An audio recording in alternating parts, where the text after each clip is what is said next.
대한민국 중심 채널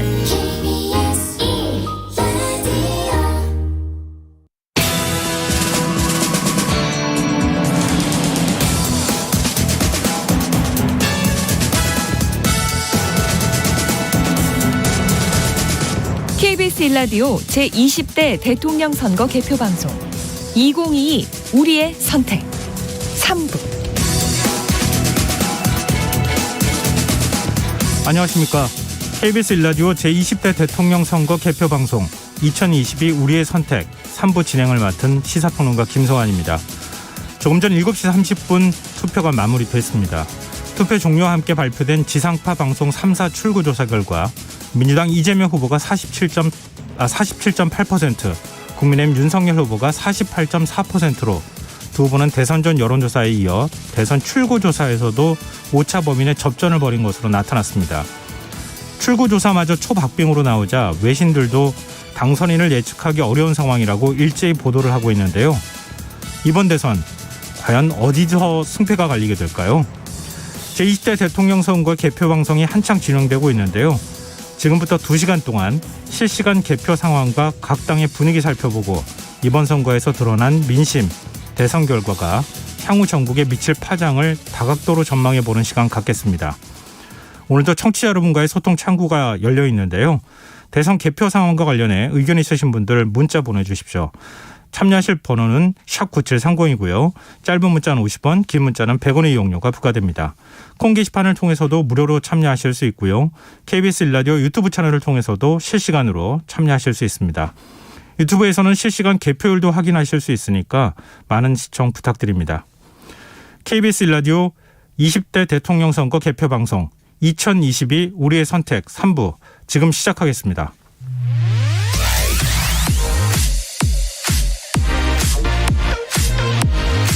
KBS 1라디오 제20대 대통령 선거 개표 방송 2022 우리의 선택.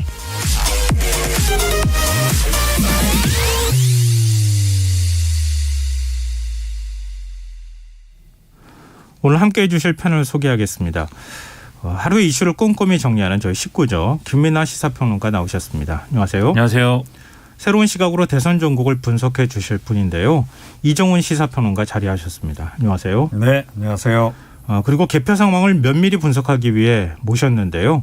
KBS 출구조사를 진행한 여론조사 전문업체 한국리서치 정한울 전문위원 자리했습니다. 안녕하세요. 예, 안녕하세요. 예, 세 분 다 나와주셔서 감사드립니다. 세 분 패널도 인사하시죠. 네, 안녕하십니까. 네, 오늘 많이 바쁘셨죠? 일종의 이제 시사평론가와 여론조사 분석가들이 가장 바쁜 날을 꼽으라면 아마 역시 선거 때가 아닐까 싶은데요. 세 분 모두 투표를 하셨죠? 네. 네, 투표 다 했습니다. 투표 안 했다고 말씀하시기도 하고. 투표도 안 하고 지금 뭐 선거가 어떻고 뭐 이런 얘기 하고 그렇죠. 다니면 안 되죠. 네, 맞습니다. 당연히 투표는 하고 선거 결과에 대한 분석도 해주시고 그렇게 하시겠죠. 오늘 코로나19 신규 확진자는 34만 명대로 역대 최다를 기록했습니다. 코로나19 발생 이후 처음으로 확진자 수가 30만 명을 넘어섰는데 그게 또 하필 선거 당일이에요.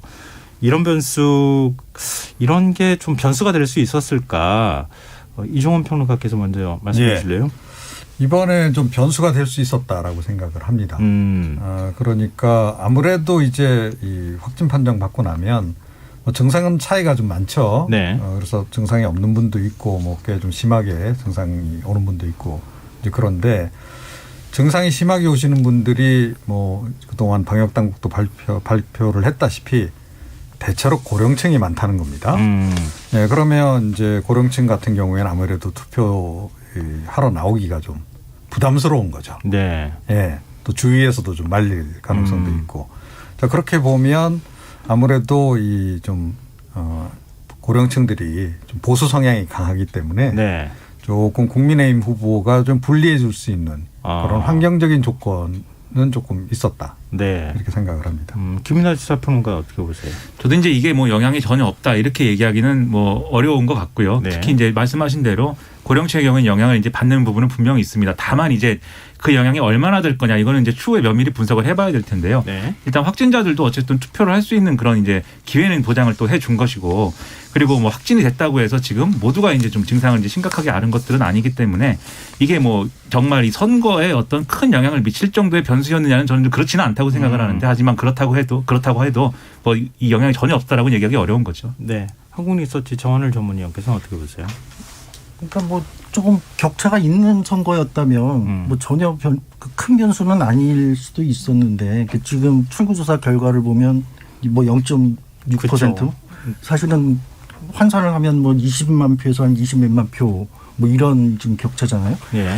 뭐 그런 어떤 격차를 생각하면 좀 여느 선거 때보다는 이것도 작은 변수는 좀 될 수 있었겠다. 근데 이제 그게 실제로 얼마만큼의 영향을 줬느냐, 누구한테 유리한 거냐, 이거는 이제 좀 따져볼 필요는 있는 것 같고요. 어쨌든 네. 변수는 될 만한 그런 지금 격차를 보여주는 선거라서 뭐 변수는 되겠다 싶습니다. 오늘 데이터를 보니까요. 확진자 자가격리자 합쳐서 121만 명이라고 하더라고요. 만약에 121만 명 가운데 뭐 최소한 한 80% 정도가 투표를 했다고 가정한다 하더라도 이 지금과 같은 20만 표 정도 지금 예상하고 있는 이런 차이라고 하면은 변수가 될 수 있었겠다 이렇게 말씀을 해주셨네요. 자, 코로나19 속에서 치러진 20대 대통령 선거 민심은 과연 어디로 향했을지 이 시각 개표 상황 살펴보고 토론 이어가겠습니다. 먼저 전국 개표 현황부터 알아보겠습니다. 박태원 아나운서 전해주시죠. 네, 10시 11분 현재 전국 개표율은 4.2%인데요. 72만 6천여 표를 얻은 더불어민주당 이재명 후보가 1위, 63만 3천여 표를 얻은 윤석열 후보가 현재 2위를 달리고 있습니다. 시도별 후보별 득표 상황을 자세히 알려드리도록 하겠습니다. 먼저 서울입니다. 서울 개표율 1%고요. 국민의힘 윤석열 후보 49%, 민주당 이재명 후보 46.6%, 정의당 심상정 후보는 3.3%의 득표율 기록하고 있습니다. 경기로 가봅니다. 2.8%의 개표율 기록하고 있고요. 더불어민주당 이재명 후보가 49.4%, 국민의힘 윤석열 후보가 47.1%, 심상정 후보 2.3%의 득표율 기록하고 있는 상황입니다. 다음은 인천입니다. 1.4%의 개표율이고요. 윤석열 후보 50%, 이재명 후보 46.6%의 득표율, 심상정 후보 2.2%의 득표율 기록하고 있습니다. 다음은 부산입니다. 4.6% 개표 상황이고요. 윤석열 후보 57.1%, 이재명 후보 39.8%, 심상정 후보 1.9%의 득표율 현재 기록하고 있습니다. 다음은 경남입니다. 6.1%의 개표율이고요. 윤석열 후보 64.3%, 이재명 후보 32.1%, 심상정 후보 1.8%의 득표 기록하고 있습니다. 울산입니다. 0.3% 개표됐고요. 윤석열 후보 62.4%, 이재명 후보 33.8%, 심상정 후보 1.6%의 득표율입니다. 대구입니다. 1.5%의 개표율이고요. 윤석열 후보 77.2%, 이재명 후보 20.2%, 심상정 후보 1.6%의 득표율 기록하고 있습니다. 경북입니다. 10.5%의 개표율 기록하고 있네요. 윤석열 후보 76.2%, 이재명 후보 21.1%, 심상정 후보 1.3%의 득표율입니다. 광주입니다. 4.3%의 개표율이고요. 이재명 후보 87.3%, 윤석열 후보 10.9%, 심상정 후보 1.2%의 득표율 기록하고 있습니다. 전남입니다.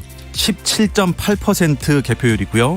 이재명 후보 88.9%, 윤석열 후보 8.8%, 심상정 후보 1%의 득표율 기록하고 있습니다. 전북입니다. 9.2%의 개표율 보이고 있고요. 이재명 후보 86.9%, 윤석열 후보 10.8%, 심상정 후보 1.1%의 득표율 보이고 있습니다. 다음은 대전입니다. 1.4% 개표 진행되고 있고요. 이재명 후보 49.3%, 윤석열 후보 47.2%, 심상정 후보 2.4%의 득표율을 기록하고 있습니다.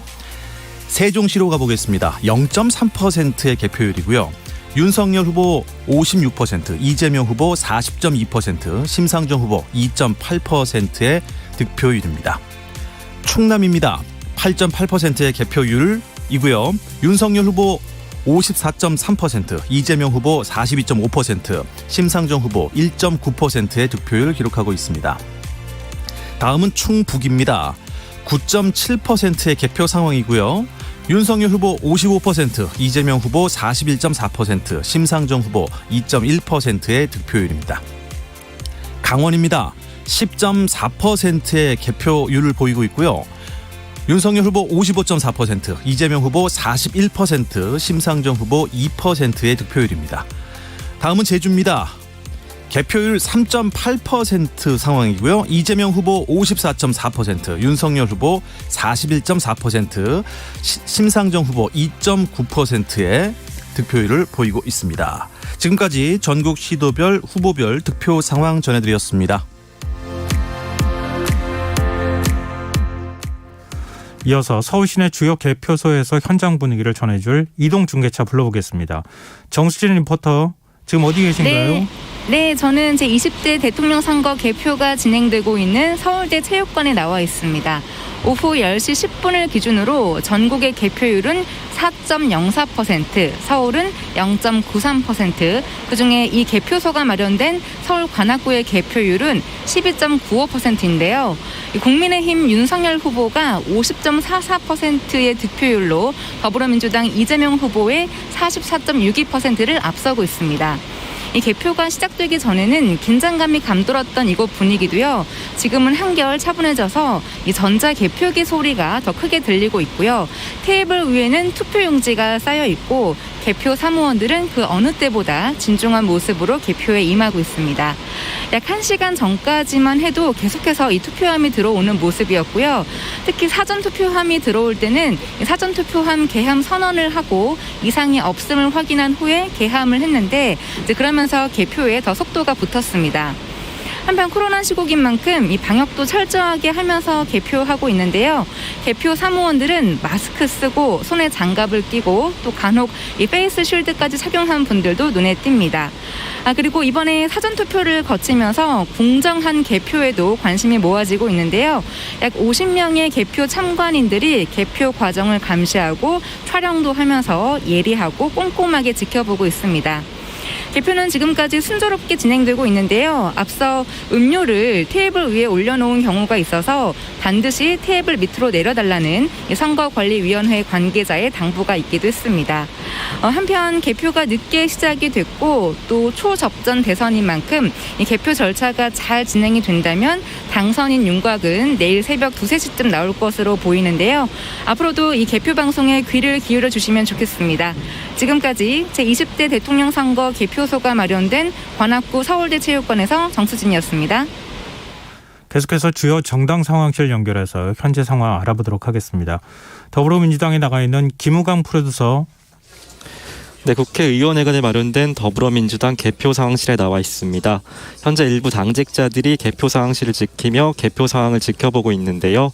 민주당 선대위 관계자와 당원들, 오늘 오후 7시 30분 지상파 방송 3사 출구조사 결과 이재명 후보와 윤석열 후보가 초박빙이라는 결과가 나오자 고무된 모습을 보였습니다. 방송 3사 출구조사 결과 이재명 후보는 47.8%, 윤석열 후보는 48.4%로 두 후보 간 격차는 0.6%포인트였는데요. 오후 7시부터 이곳 상황실에 속속 모이기 시작한 민주당 선대위 관계자들과 의원들은 긴장한 모습이 역력한 표정으로 결과를 기다렸습니다. 당초 출구조사에서 윤 후보가 이 후보를 앞설 것이란 예측이 나오면서 불안감도 감돌았는데요. 결과가 나오기까지 심호흡을 하며 초조해 보이던 민주당 상황실은 개표 결과가 예상보다 좋게 나오자 박수와 함께 환호성이 터져 나왔습니다. 붕대 위에 파란 비니 모자를 쓰고 상황실을 찾은 송영길 대표는 환하게 웃으며 엄지손가락을 들고 파이팅 포즈를 취하다 감격한 표정으로 안경을 벗고 눈물을 닦기도 했습니다. 이낙연 총괄선대위원장은 침착하게 자세를 고쳐 앉은 후 결과에 안도한 모습을 보였고요. 추미애 명예선대위원장 미소를 가득 띤 채 두 손으로 엄지를 치켜 세우기도 했습니다. 10시 19분 현재 민주당 선대위 관계자 대부분은 잠시 자리를 비운 상황에서 일부 당직자들만이 개표 상황실을 지키면서 개표 상황 차분하게 지켜보고 있는데요. 이재명 후보는 성남 자택에서 대기하다 당선 윤곽이 드러나면 늦은 밤 상황실을 찾을 것으로 알려졌습니다. 이번 20대 대선 최종 투표율 잠정치는 77.1%로 지난 19대 대선보다 0.1%포인트 낮은 수준입니다. 당초 내일 새벽 1시 전으로 당선인의 윤곽이 나올 것이란 선관위의 전망이 있었는데요. 출구조사 결과 오차 범위 내에서 초접전 양상을 보이면서 당선 윤곽은 예상보다 지연될 것 같습니다. 지금까지 더불어민주당 개표 상황실에서 전해드렸습니다. 이어서 국민의힘 분위기도 살펴보죠. 이성엽 프로듀서. 네, 국민의힘 개표 상황실입니다. 개표가 진행된 지 2시간 반쯤 지난 이 시각 출구조사 때 대강당 전층을 가득 메웠던 것과 다르게 상황실 장내는 큰 박수나 갈채 소리 없이 차분한 분위기를 유지하고 있습니다. 권영세 선대위원장, 이준석 당대표, 김기현 원내대표 등 당 지도부가 오후 8시 30분경 자리를 비운 상태에서 현재는 일부 당 관계자들만 남아 굳은 표정 속에서 개표가 진행되는 TV 화면을 주시하고 있습니다. 출구조사가 나오기 2분 전 이준석 대표가 스마트폰 화면을 들여다볼 때만 해도 당내에서는 웃음소리와 함께 화기애애한 분위기를 유지하고 있었는데요. 그러나 윤 후보가 10% 안팎의 격차로 압승을 거둘 것으로 예상했던 국민의힘 자체 조사 결과와 다르게 지상파 출구조사에서 0.6% 차이 경합 결과가 나오자 당내는 일제히 술렁했고 지역별 출구조사 결과에 환호와 탄식이 교차하기도 했습니다. 또한 지상파 출구조사 결과와 다르게 JTBC 출구조사 결과에서 이재명 후보가 0.7% 앞선 것으로 발표되자 당 관계자 몇 명은 TV 화면을 향해 격앙된 목소리를 내며 불만을 토로하기도 했습니다. 하지만 지금까지 여론이 정권 연장에 비해 정권 교체에 대한 목소리가 꾸준했던 것, 그리고 높은 사전 투표율의 변수가 존재한다는 점에서 국민의힘은 현재 득표차를 더 벌릴 수 있다는 판단을 내놓으며 담담하게 결과를 기다리겠다는 입장입니다. 선대본부 관계자는 사실 8% 정도 차이가 나지만 보정한 결과다라고 전하며 윤 후보의 승리를 점치기도 했고, 다른 의원도 충북에서 이기면 이기는 것이다 라며 낙관하기도 했지만 차가운 당내 분위기를 전환시키지는 못했습니다. 윤석열 후보는 당락에 윤곽이 나오면 이곳 상황실에서 나올 것으로 전해졌지만 현재 시간까지 초접전 상황이 이어지면서 여전히 자택에 머무르며 개표 상황을 지켜볼 것으로 알려졌습니다. 지금까지 국민의힘 개표 상황실에서 이성엽 프로듀서였습니다. 끝으로 정의당 상황도 들어보죠. 김세수라 프로듀서. 네, 여기는 서울 여의도에 위치한 정의당 개표 상황실입니다. 오늘 오후 7시 30분 KBS를 비롯한 방송 3사 출구조사에서 심상정 후보는 2.5%의 득표율이 예상됩니다. JTBC 출구조사도 같은 수치로 나왔고요. 예상했던 것보다 낮은 숫자에 당 지도부를 비롯한 관계자들은 침묵 속에서 허탈한 표정을 보이기도 했습니다. 하지만 출구조사에는 사전투표와 재외국민 투표가 포함되지 않은 만큼 지금은 다소 차분한 분위기 속에서 최종 결과를 기다리고 있습니다. 정의당 선대본 관계자들은 이곳 상황실에서 개표 상황을 지켜보면서 유세 기간 동안 고생했다며 서로를 격려하는 모습도 보이고 있습니다. 심상정 후보는 양대 후보와 달리 공약 전면에 기후위기 극복을 내세웠습니다. 또한 청년과 여성, 비정규직 노동자 등 양당 정치 속 대변되지 못하는 삶을 제대로 대변하겠다 주장해 왔는데요. 출구조사 결과에 따르면 20대와 30대에서 각 4.3, 3.8%의 득표율을 보일 것으로 예상됩니다. 특히 20대 여성에서는 6.9, 30대 여성에서는 5.5의 득표율이 예상되면서 지난 선거와 마찬가지로 심상정 후보를 가장 많이 지지한 계층은 20대 여성일 것으로 보입니다. 정의당은 우선 진보층의 지지 기반을 다져 뒤이은 선거를 준비하겠다는 입장입니다. 이동영 수석 대변인은 출구조사 결과 발표 이후 기자들과 만나 득표율에 연연하지 않겠다면서 2030 세대와 여성 등 지지 기반을 탄탄하게 확보하는 게 지금의 목표라 말한 것으로 전해졌습니다. 심상정 후보는 경기도 고양시 자택에서 지지자들에게 감사 전화를 돌리며 개표 현황을 지켜보다 자정께 상황실을 찾을 것으로 알려졌습니다. 35년의 양당 정치를 끝내고 다당제 정치를 실현해야 세상이 바뀐다며 마지막까지 소신 투표를 강조했던 심 후보에게 국민들이 어떻게 화답할지 관심입니다. 지금까지 정의당 상황실에서 전해드렸습니다.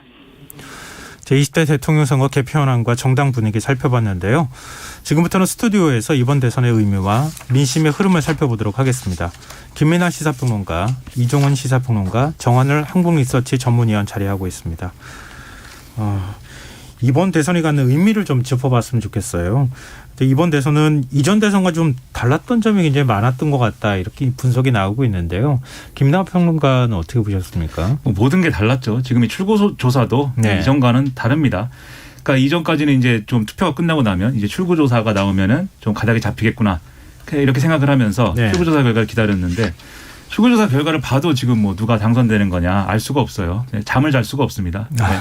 근데 이제 이런 부분이 있는데 결과적으로 이 선거가 이전의 선거는 뭐 우리가 과거를 아름답게만 기억해서 그런지 몰라도 좀 대한민국이 어디로 갈 것이냐를 놓고 생기는 쟁점들이 있었던 것 같은데 네. 이번에는 다소 그런 쟁점들이 이제 분명치 않았던 것 같아요. 네. 그리고 이제 정권 교체 여론이 상당히 높았던 그런 선거인데 이 정권 교체 여론이라는 것도 이 정권 교체를 어느 다른 세력에게 이제 정권을 넘겨줬을 때 그 세력이 또 하는 어떤 여러 가지 정치나 이런 것들이 지금 집권 세력하고 좀 이 방향은 다를 수 있어도 양태가 좀 비슷하다. 이런 평가를 받을 수 있으면은 이 정권 교체 여론이라는 거를 지금의 야당이 충분히 흡수하지 못하는 것인데 지금 출구조사 결과만 놓고 봤을 때는 결과적으로 정권 교체 여론을 야당 후보는 다 흡수하지 못한 것 같고 그리고 여당 후보로서는 이제 다소 이제 정권을 재창출하는 것이다. 다시 민주당이 재집권하는 것이다라는 프레임을 좀 깨는데 일정 부분 성공한 거 아니냐 이런 느낌이 좀 듭니다. 네. 물론 이제 결과를 다 봐야 되겠지만요.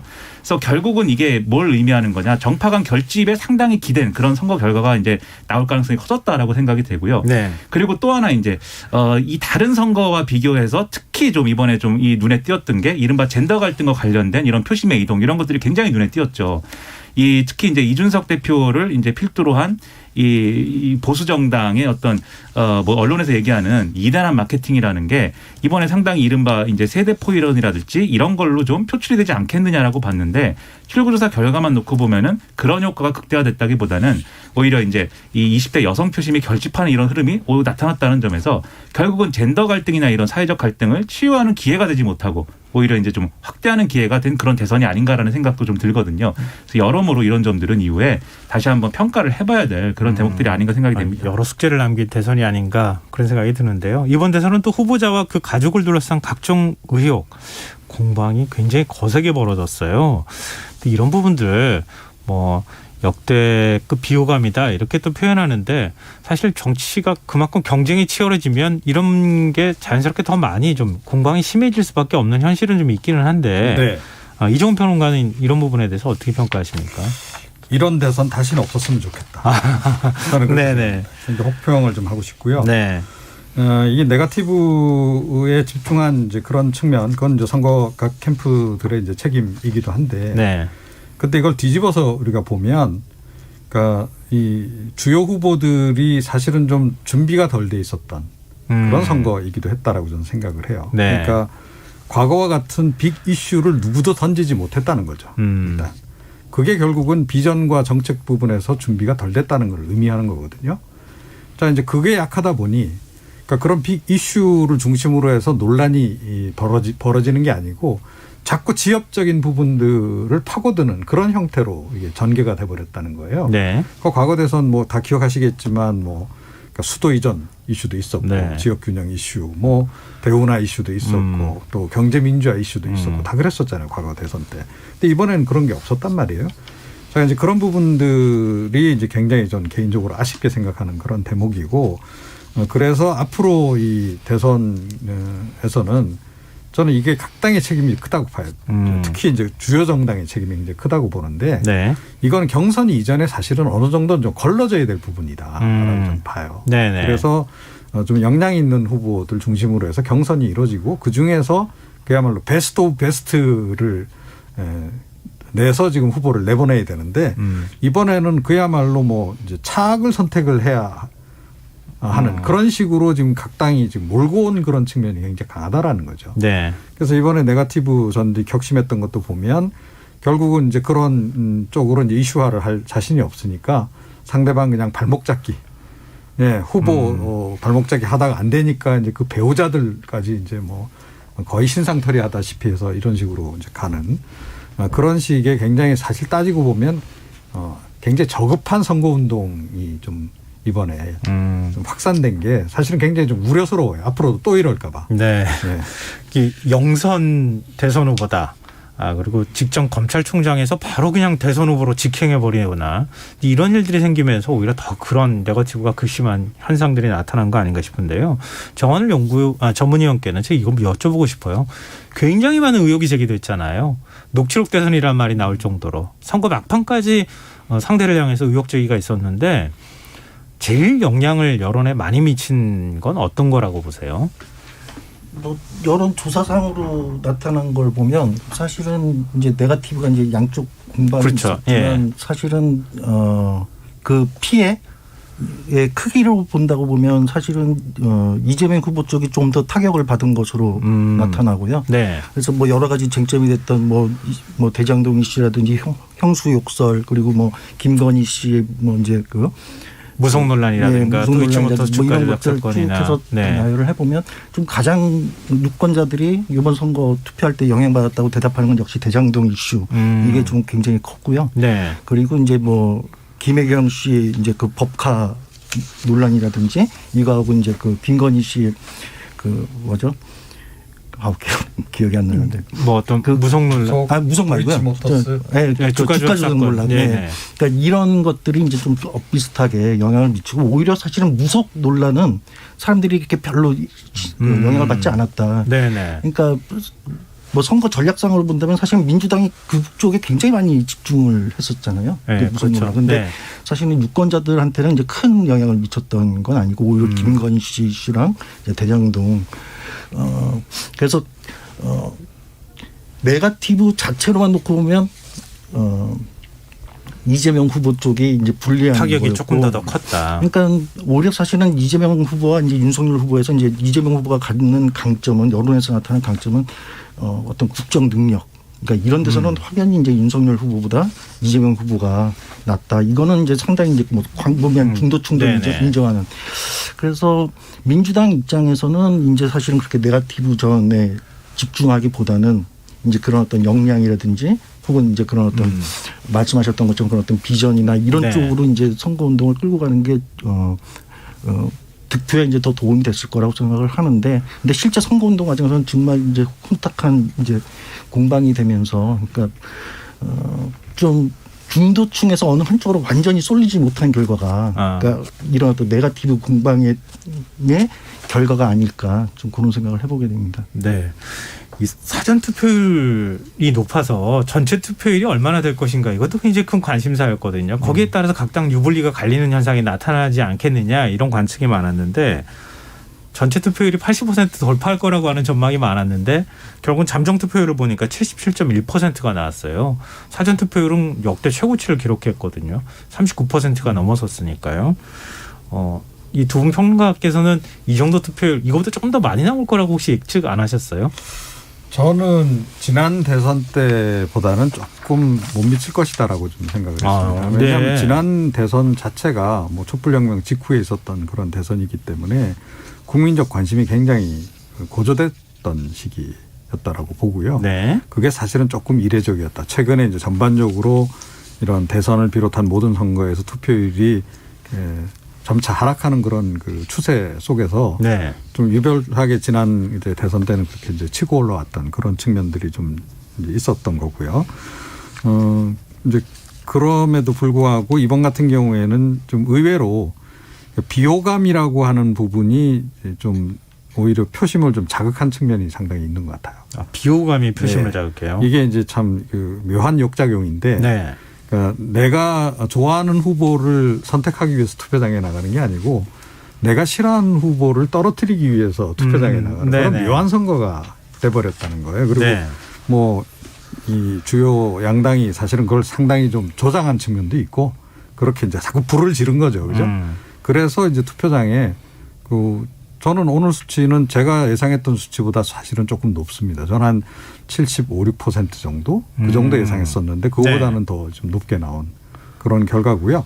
사전 투표율이 높으니까 이게 본선 투표율도 함께 다 덩달아 올라갈 거다라는 그런 가설도 있었는데 그거는 저는 그렇게 보기 좀 어렵다고 본 이유가 많이 정착이 됐어요. 사전 투표가. 네네. 그래서 국민들이 거부감이 일단 없어요. 예. 사전 투표에 대해서.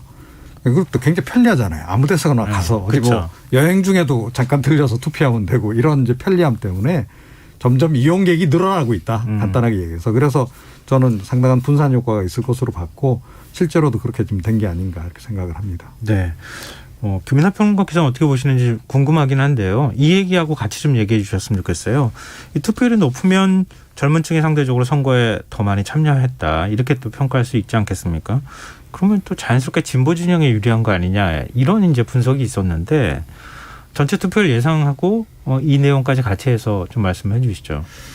뭐 전체 투표율은 사실 이제 월요일날 방송하기 전에 김성환 평론가님이 저한테 물어봤어요. 어느 정도 예상하느냐. 네네. 제가 그때 75% 좀 넘을 수 있다. 이 정도 수준 아닐까 말씀드렸거든요. 네. 근데 제가 예상한 것보다 이제 많이 좀 나온 거죠. 지난 대선보다는 조금 낮지 않을까라고 생각해서 이제 제가 숫자에 좀 약하기 때문에 대충 그렇지 않을까 말씀드렸는데 저도 이제 이종훈 평론가님하고 이제 비슷한 생각이었습니다. 사전 투표가 분산 효과가 있는 것이고 그리고 본 투표 기간에 이제 코로나19에 대한 이제 우려 이런 것들이 있어서 그런 것들도 사전 투표율을 높였을 것이고 거기에 더해가지고 양측에서 결국은 마음 일찍 정한 사람들이 사전 투표한 거거든요. 그렇죠. 그래서 양측에서 이미 처음부터 저 후보는 내가 당선시키지 말아야 되라는 마음 먹은 사람들이 이제 간 측면이 있는데 다만 보수 표심이 사전 투표보다는 본 투표를 선호하는 그런 좀 편향은 있었을 텐데 어쨌든 그런 걸 종합하면은 결국은 이 중도를 공략하기 위한 바람을 타거나 바람을 일으키는 것에는 양당이 다 실패를 했다라고 보이기 때문에 그래서 투표율이 이제 많이 이제 상회하지는 않을 것이다라고 좀 생각을 했습니다. 예를 들면은 이재명 후보는 이제 정권 교체 여론이 워낙 큰 상황에서 바람을 타지 못하는 구조적인 요인이 있는 상황에서 네. 이제 그런 이제 기회를 못 만든 측면들이 있고 윤석열 후보는 정권 교체 바람을 잘 탔으면은 그 바람에 의해서 이제 좀 보다 이제 많은 중도층들을 끌어들일 수 있었을 텐데 사실 선거 과정에서 썼던 언어라든지 캠페인의 내용이랄지 이런 걸 보면 중도층에게 매력을 확 줄 수 있는 그런 내용들은 또 아니었거든요. 굉장히 정파의 언어였잖아요. 네. 그래서 그런 것들이 제한적으로 작용했기 때문에 또 투표율이 더 이제 80%를 넘긴다든지 이런 효과를 추가적으로 드러내는 데는 한계가 있었다라고 생각이 되고요.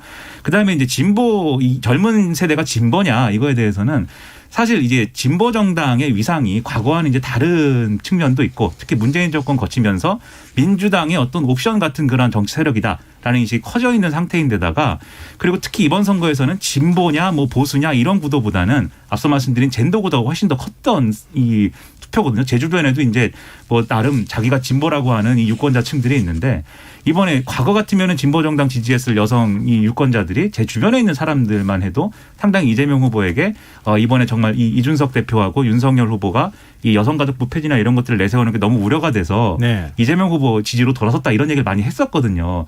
그래서 이 젊은 세대이기 때문에 진보 표심이 컸다라기보다는 젊은 세대인데 보수 쪽으로 끌려간 젊은 세대가 있는 것이고 진보 거기에 대항해서 이제 진보로 간 그러한 차원에서는 젠더 갈등이 큰 역할을 했다라고 보입니다. 네.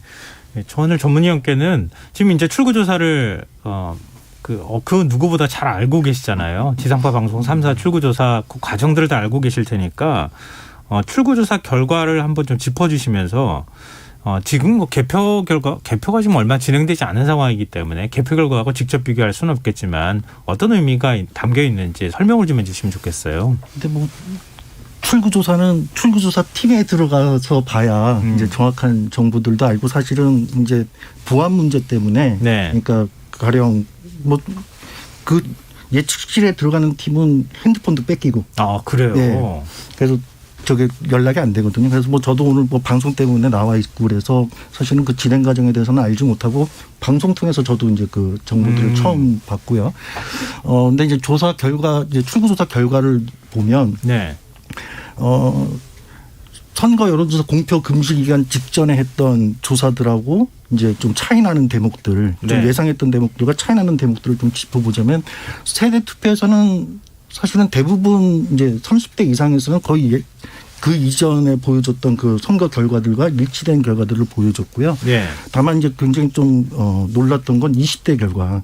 그러니까 20대에는 과거에는 선거 구도가 이제 아까 말씀하셨다시피 젊은 세대는 진보를 선호하고 나이 든 세대는 보수를 선호하고 뭐 이런 구도로 설명을 했었잖아요. 그런데 네.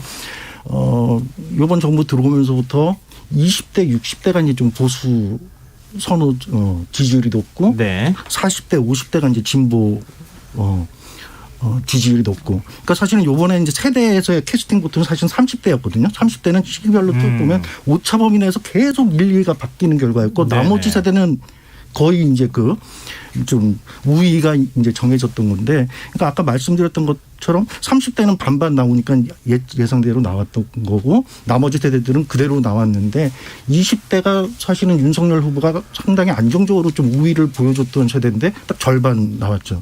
그래서 세대로 보면 20대. 근데 20대 안을 들여다보면 뭐 지금 이제 젠더 말씀을 하셨지만 20대 남자는 굉장히 압도적으로 이제 윤석열 후보를 지지하고 20대 여성편은 사실은 분산이 돼 있었죠. 그러니까 심상정 후보한테도 상당히 가 있고, 물론 이제 선거 막판에 20대 여자들 내에서 여자들 중에서 이재명 후보 지지율의 상승 현상이 나타나긴 했었어요. 그런데 심상정 후보랑 이렇게 이제 표가 분산이 되면서 20대 남자만큼 집중되지는 않았거든요. 근데 오늘 출구조사 결과를 보면 심상정 후보가 거의 20대 여자들 내에서 20% 정도 이상은 이제 왔다 갔다 했었는데 사실 10% 미만으로 깎였고요.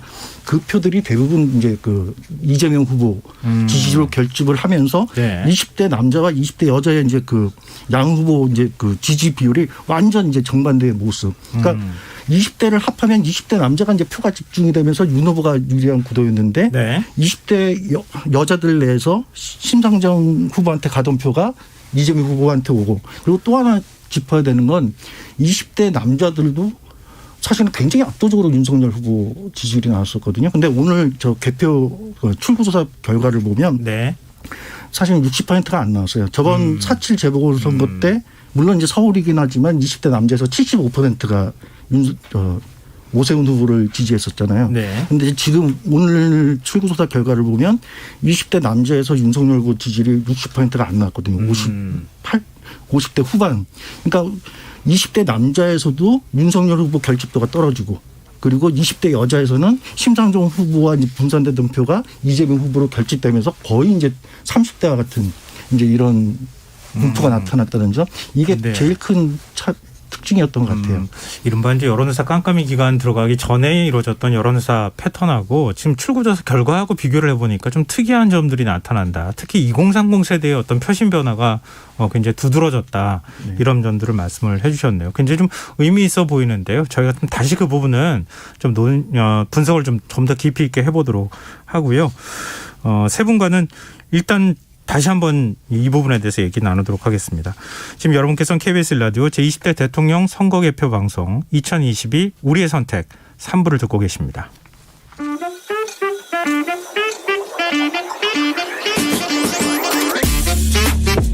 우리가 원하는 대한민국, 우리의 손끝에서 이루어집니다. 여러분께서는 지금 KBS 1라디오 제20대 대통령 선거 개표 방송 2022 우리의 선택과 함께하고 계십니다. 저희가 이야기를 나누는 사이 개표가 얼마나 진행됐을지 궁금한데요. 먼저 중앙선거관리위원회입니다. 이혜리 리포터 지금 상황 좀 전해주시죠. 네, 저는 지금 경기도 과천시에 위치한 중앙선거관리위원회 2층 기자실에 나와 있습니다. 오늘 오전부터 기자실을 가득 채웠던 취재진들은 하나 둘씩 빠져나가고 있는데요. 조금 전 선관위 건물 2층 대회의실에 마련된 20대 대통령 선거 종합 상황실에 가봤습니다. 개표가 순조롭게 진행되면서 선관위 상황실에 있는 상황판이 투표율에서 개표율 진행 내용으로 바뀌었는데요. 상황판에는 전국 251개 개표소에서 진행되고 있는 개표 상황을 실시간으로 집계하고 있고요. 이곳 선관위 종합상황실은 전국 투표율과 개표율 현황을 집계하느라 매우 분주한 모습입니다. 이 선관위 직원들 계속해서 개표 상황에 예의주시하면서 지켜보고 있습니다.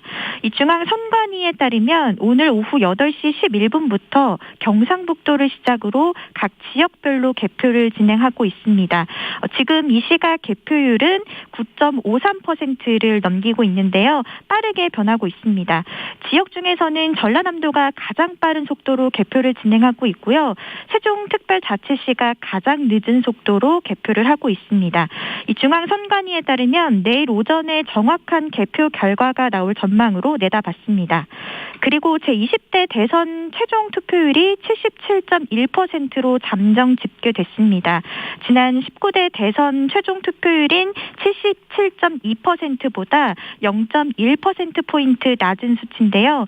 사전 투표율이 역대 최고인 36.93%를 보이면서 최종 투표율이 80%를 넘을 것이라는 전망이 나왔지만 넘진 못했습니다. 이 선관위는 당선인 윤곽 예상보다 더 늦은 내일 자정을 넘어서 새벽 1시에서 2시쯤이야 나올 것이라고 내다봤는데요. 더 늦어질 가능성도 있습니다. 지금까지 중앙선거관리위원회에서 전해드렸습니다. 이어서 주요 지역 개표 상황도 살펴보도록 하겠습니다. 대선의 격전지로 꼽히는 부산 지역 분위기는 어떨까요? 부산총국 배현주 리포터. 네, 전국의 잠정 투표율 77.1% 그리고 부산의 투표율은 75.3%를 기록했습니다. 이 지역별로는 부산 동래구에서 77.5%로 가장 높았고 다음은 연제구, 금정구 순이었습니다. 많은 유권자가 오전 6시부터 오후 7시 30분까지 시간을 내서 투표했습니다. 또 부산경찰청은 제20대 대통령 선거 비상근무 체제에 돌입하며 총 4천여 명의 인원을 투표소와 개표소, 회송에 투입했습니다.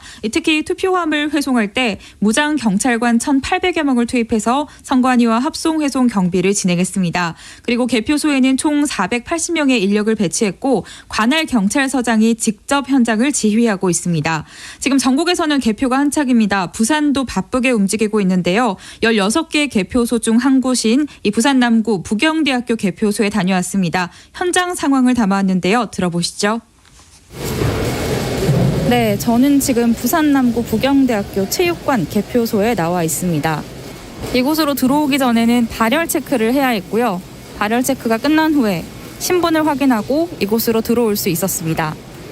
투표 용지함이 7시 30분 투표가 끝난 후인 7시 40분에서 50분 정도의 속속들이 도착하기 시작했고요. 오후 8시 58분가량에 모든 투표함이 체육관으로 들어왔습니다. 협조 요원분들께서는 투표지 분류기를 옮기는 데 바빴고 각 부서별로 각자의 일을 손빠르게 하고 있습니다. 현재 투표지를 분류하는 작업이 한창인데요. 계함부와 투표지 분류기 운영부 그리고 심사 집계부로 나뉘어서 투표지를 정리하고 있는 상황입니다. 현재 이곳에는 경찰 30명 정도 병력이 투입됐고요. 선관위 직원분들을 포함한 협조 요원분들까지 거의 300여 명에 달하는 인원이 개표를 하고 있는 상황입니다. 네, 개표소에서는 투표함이 무겁고 또 줄을 서서 기다리다 보니 감정이 격해져 잠깐의 소란이 있었을 뿐 큰일 없이 차분히 진행됐습니다. 현장에 제 목소리 뒤로 분류기의 소리가 계속해서 들리고 있는데요. 지금도 개표가 진행되고 있습니다. 끝으로 현재 부산의 개표율은 12.39%입니다. 지금까지 부산에서 전해드렸습니다. 특히 이번 대선에서 여야가 촉각을 곤두세우고 있을 호남 지역인데요. 이번엔 광주총국입니다. 김현경 리포터 전해주시죠. 네, 계속해서 광주와 전남 지역 개표 진행 상황을 전해드리겠습니다. 광주는 5군데, 전남은 22군데 등 각 시군구에 개표소가 마련됐는데요. 광주에서는 오후 9시쯤부터, 전남은 오후 8시 40분쯤부터 개표 상황이 집계됐습니다. 광주와 전남 지역 선거관리위원회 상황실에서도 관계자들이 개표 상황표를 실시간으로 점검하고 있습니다. 방금 전 밤 10시 45분을 기준으로 광주 지역 개표율이 11.62%를 나타내고 있는 가운데 더불어민주당 이재명 후보가 86.92%, 국민의힘 윤석열 후보가 11.09%의 득표율을 보이고 있고요. 정의당 심상정 후보는 1.24%의 득표율을 보이고 있습니다. 전남 지역은 개표율이 28.39%를 보이고 있는 가운데 더불어민주당 이재명 후보가 88.38%, 국민의힘 윤석열 후보는 9.33%, 정의당 심상정 후보는 1.02%의 득표율을 보이고 있습니다. 현재까지는 광주와 전남 지역에서 더불어민주당 이재명 후보가 국민의힘 윤석열 후보를 크게 앞서고 있습니다.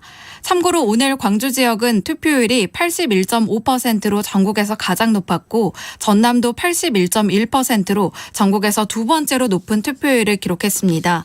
호남 지역은 사전 투표율에 이어서 최종 투표율까지 높은 수치를 기록하면서 투표 결과에 대한 관심이 집중됐는데요. 각 당은 서로 지지층 결집이다, 민심 변화의 반영이다 이렇게 주장했지만 KBS 출구조사 전국 결과가 초박빙 순수로 나타났지만 광주와 전남 지역에서는 더불어민주당 이재명 후보가 국민의힘 윤석열 후보를 크게 앞설 것으로 예측됐습니다. 그렇지만 출구조사는 어디까지나 예측일 뿐이고 실제 개표 결과에서도 더불어민주당 이재명 후보가 광주 전남에서 압도적인 지지를 얻을지, 또 국민의힘 윤석열 후보가 전통적인 진보 진영에 텃밭인 호남에서 13%대 득표율, 두 자릿대 득표율이 나올지 개표 결과를 끝까지 지켜봐야겠습니다. 지금까지 광주에서 김현경이었습니다. 그동안 선거 때마다 캐스팅 보트 역할을 했던 곳이죠. 끝으로 충남 지역 상황을 살펴볼까요? 대전 총국 나다윤 리포터 전해주시죠. 네, 안녕하세요. 대전입니다. 먼저 대전과 세종 충남의 이번 대통령 선거 투표율이 75.4%로 잠정 집계됐습니다. 5년 전 제19대 대선과 비교하면 0.5%포인트 높게 나타났는데요. 충청은 역대 대통령 선거에서 캐스팅 보트 역할을 했던 만큼 충청의 표심에 관심이 쏠리고 있습니다. 그럼 이 시각 대전과 세종, 충남 개표 상황 전해드리겠습니다. 먼저 대전입니다. 현재 개표율은 8.2% 기록하고 있고요. 1위는 더불어민주당 이재명 후보가 49%, 2위는 국민의힘 윤석열 후보가 47.6%의 득표율을 보이고 있습니다. 3위는 정의당 심상정 후보가 2.4%로 뒤를 잇고 있습니다. 이어서 세종입니다. 현재 2.5% 투표함이 열린 상황에서 국민의힘 윤석열 후보가 53.6% 득표하면서 앞서고 있습니다. 2위는 더불어민주당 이재명 후보로 42.7%를 기록했고요. 3위는 정의당 심상정 후보가 2.5%를 차지했습니다. 다음은 충남입니다. 현재 개표가 17.8% 진행됐고요. 1위는 국민의힘 윤석열 후보가 53.1%, 2위는 더불어민주당 이재명 후보가 43.6%의 득표율을 보이고 있습니다. 3위는 정의당 심상정 후보가 1.9%로 뒤를 잇고 있습니다. 그럼 이 시각 대전과 세종, 충남 개표 상황 전해드렸습니다. 나다윤 리포터 감사합니다. 지금 여러분께서는 KBS 라디오 제20대 대통령 선거 개표 방송 2022 우리의 선택 3부 함께하고 계십니다. 저는 진행을 맡은 시사평론가 김성환이고요. 지금 세 분 패널과 함께하고 있는데요. 이종훈 시사평론가, 김민아 시사평론가, 정한을 한국리서치 전문위원 이렇게 함께 얘기 나누고 있습니다. 잠시 이제 지역별 개표 상황 듣고 왔는데요. 정한을 전문위원과 지금 개표 상황을 듣기 전에 얘기를 나눴던 부분이 있어서 좀 하나 더 여쭤보고 싶은데요. 출구조사 의미를 분석을 해 주셨잖아요. 근데 이번 출구조사에 지금 사전투표자들은 어떻게 반영이 되는 것인지 그 표심을 반영을 과연 제대로 했는가 이 부분에 대해서 관심을 갖는 분들이 많거든요. 어떤 방식으로 반영을 했습니까? 그러니까 일반적으로 이제 사전투표자들에 대한 어떤 그 직접적인 출구조사는 하지 않고 있고요. 네. 그러니까 실제 출구조사가 되는 거는 이제 본투표날 투표하신 분들에 그렇죠. 대한 이제 출구조사 결과인 거고, 그래서 이제 사전에 투표하신 분들에 대해서는 이제 그 뭔가 추정치를 가지고 이제 그 합산을 해서 발표를 하게 되는데, 요번 방송 3사 출구조사에서 사전투표 추정은 좀 이전 방식하고 좀 다른 방식을 이제 적용을 했던 거죠. 기존까지는 어떤 방식으로 했냐면 본투표에서 나온 세대별 그 지지율을 그대로 이제 그 사전투표. 네네. 이제 한 사전투표자에 대한 지역별 이제 세대별 그 대상자에게 이제 그 가중치를 이제 주는. 그러니까 본투표의 지지율을 적용해 주는 이런 방식으로 이제 추정을 했는데 네. 사실은 일단은 사전투표 비율 자체가 많이 커졌고 또 이제 조사를 이제 여론조사나 이런 걸 해보면 사전 조사에서 투표한 투표 사람들의 투표 성향과 본투표에 이제 투표한 사람들의 투표 성향 자체에 차이가 있는 것 같다. 예.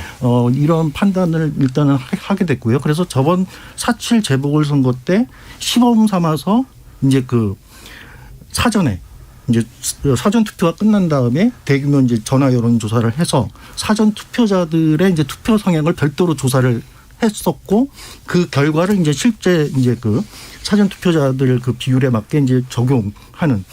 그러니까 본 투표 결과를 가지고 사전 투표자를 추정하는 방식이 아니라 사전 투표 이후에 조사한 전화 조사 결과를 가지고 이제 추정하는 방식. 요거를 이제 저번 4.7 보궐선거 때 이제 좀 시범 삼아서 해봤었고 상당히 정확했다고 그래요. 그래서 요번 이제 그 대선 이제 사전 투표자에 대한 어떤 추정에서는 그러니까 10,000명 대상의 이제 그 사전 조사를 해서 그 결과를 토대로 사전 투표자들의 이제 그 지지율을 추정을 하고 그리고 본 투표 결과와 이제 합산해서 발표한. 그러니까 이런 방식이 아마도 이제 사전 투표자 이제 추정에 있어서 사실은 이번에 처음 이제 적용해 본 방식이라는 점이 좀 특이한 것 같습니다. 또 하나 좀 궁금증이요. 지금 확진자 자가격리자의 경우에는 오늘 오후 6시부터 7시 30분까지 투표했잖아요. 그럼 그건 출구조사에 반영이 안 됐을 텐데. 그렇죠. 근데 거기에서 지금처럼 이렇게 초박빙 구도가 발생했을 때에는 한 수십만 명 정도로 추정이 되고 있는데 거기서 또 뭔가 이렇게 나중에 당락에 영향을 미칠 정도가 될 수 있을까? 그러니까 변수가 될 여지가 있는 거죠. 그러니까 사실은 이제 출구조사에서 이제 실제 이제 출구조사를 못하는 사전 투표자는 이제 이런 아까 조금 전에 말씀드린 방식으로 이제 추정을 하는 거고, 이제 사실은 누락된 부분이 이제 해외에서 이제 투표하시는 분들에 대한 재외국민 투표, 그렇죠. 예. 그 투표하고 사실은 이제 그 출구조사가 이제 보통의 경우 6시에 발표를 한다고 하면 보통 5시까지 이제 조사를 하고 어쨌든 그걸 이제 추정을 하고 먼저 발표 준비를 해야 되기 때문에 1시간 먼저 이제 조사를 끝내거든요. 네. 그러면 이제 그 이후에 이제 온 투표자들에 대한 추정 자체는 사실은 이제 추정치에 이제 반영이 안 되게 돼 있는 거죠.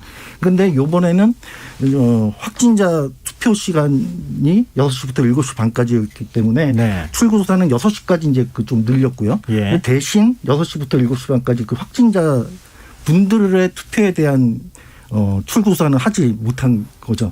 그래서 실제 그 결과에서 그 뒤에 나중에 이제 하신 분들, 확진자 분들의 이제 그 투표는 사실은 이제 반영이 안 된 거고, 보통의 경우는 이제 좀 제법 이제 차이가 나면 아까 말씀드렸다시피 한 몇십만 표라고 하면 그게 당락에 영향을 줄 정도는 아닌데, 사실은 이번 결과 자체가 0.6% 출구조사 결과라면, 지금 한 4,400만 정도의 이제 선거인수, 거기서 한 75%의 정도의 이제 그 투표율이라고 보면 한 3,300만. 네. 거기서 0.6%라면 한 20 몇만? 네. 그 정도 차이거든요. 그러니까 사실은 아까 그 평소 선거라면은 좀 이렇게 크게 결과에 영향을 주지 못할 요인이 이번 선거에서는 사실은 영향을 줄 수 있는 변수가 될 수 있는 그런 상황이라고 볼 수 있겠습니다. 근데 다만 이 부분을 제가 뭐 통계 전문가는 아닙니다만 그냥 상식선에서 이제 좀 그런 의문도 저는 들어요. 왜냐하면 예를 들면 확진자들하고 격리자들하고 그다음에 재외국민들하고 일정 정도 예를 들면 사전 투표에 참여하는 유권자들처럼 일정 정도 이 자신이 투표하는 형태에 있어서의 어떤 편향을 아마 가졌을 것이다. 라고 예측할 수 있으면 그 편향을 따져가지고 추가적으로 보정한다든지 이런 것들이 필요할 텐데 이 확진자들이라고 해서 이제 일반 유권자들하고 전혀 다른 어떤 이 정파적인 어떤 지향의 어떤 편향이 있을 것이다라고 보긴 좀 어려운 부분이 있지 않나라는 생각도 들고 재외국민도 좀 마찬가지 아닐까 싶은 부분도 있거든요. 그래서 이게 결과적으로는 당연히 몇십만 표 차이로 당락이 갈리는 부분이지만 사실 지금 출구조사라는 것도 일정 정도의 오차 범위는 사실 갖고 있는 거잖아요.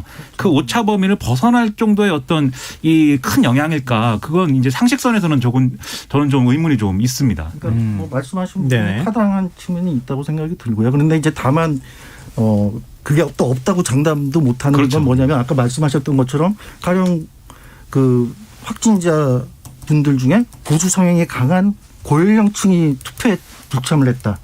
이게 좀 체계적으로 이런 현상이 나타났다라고 하면 사실은 영향을 줄 수가 있는 거죠. 그런데 물론 이제 지금 상태에서 그랬는지 아닌지를 확인을 못하니까 반드시 뭐 변수였다 아니었다 이렇게 장담은 못하지만 변수로 작용할 개연성 자체는 있다고 봐야 된다. 뭐 이런 정도 말씀이라고 이해해 주시면 될 것 같습니다.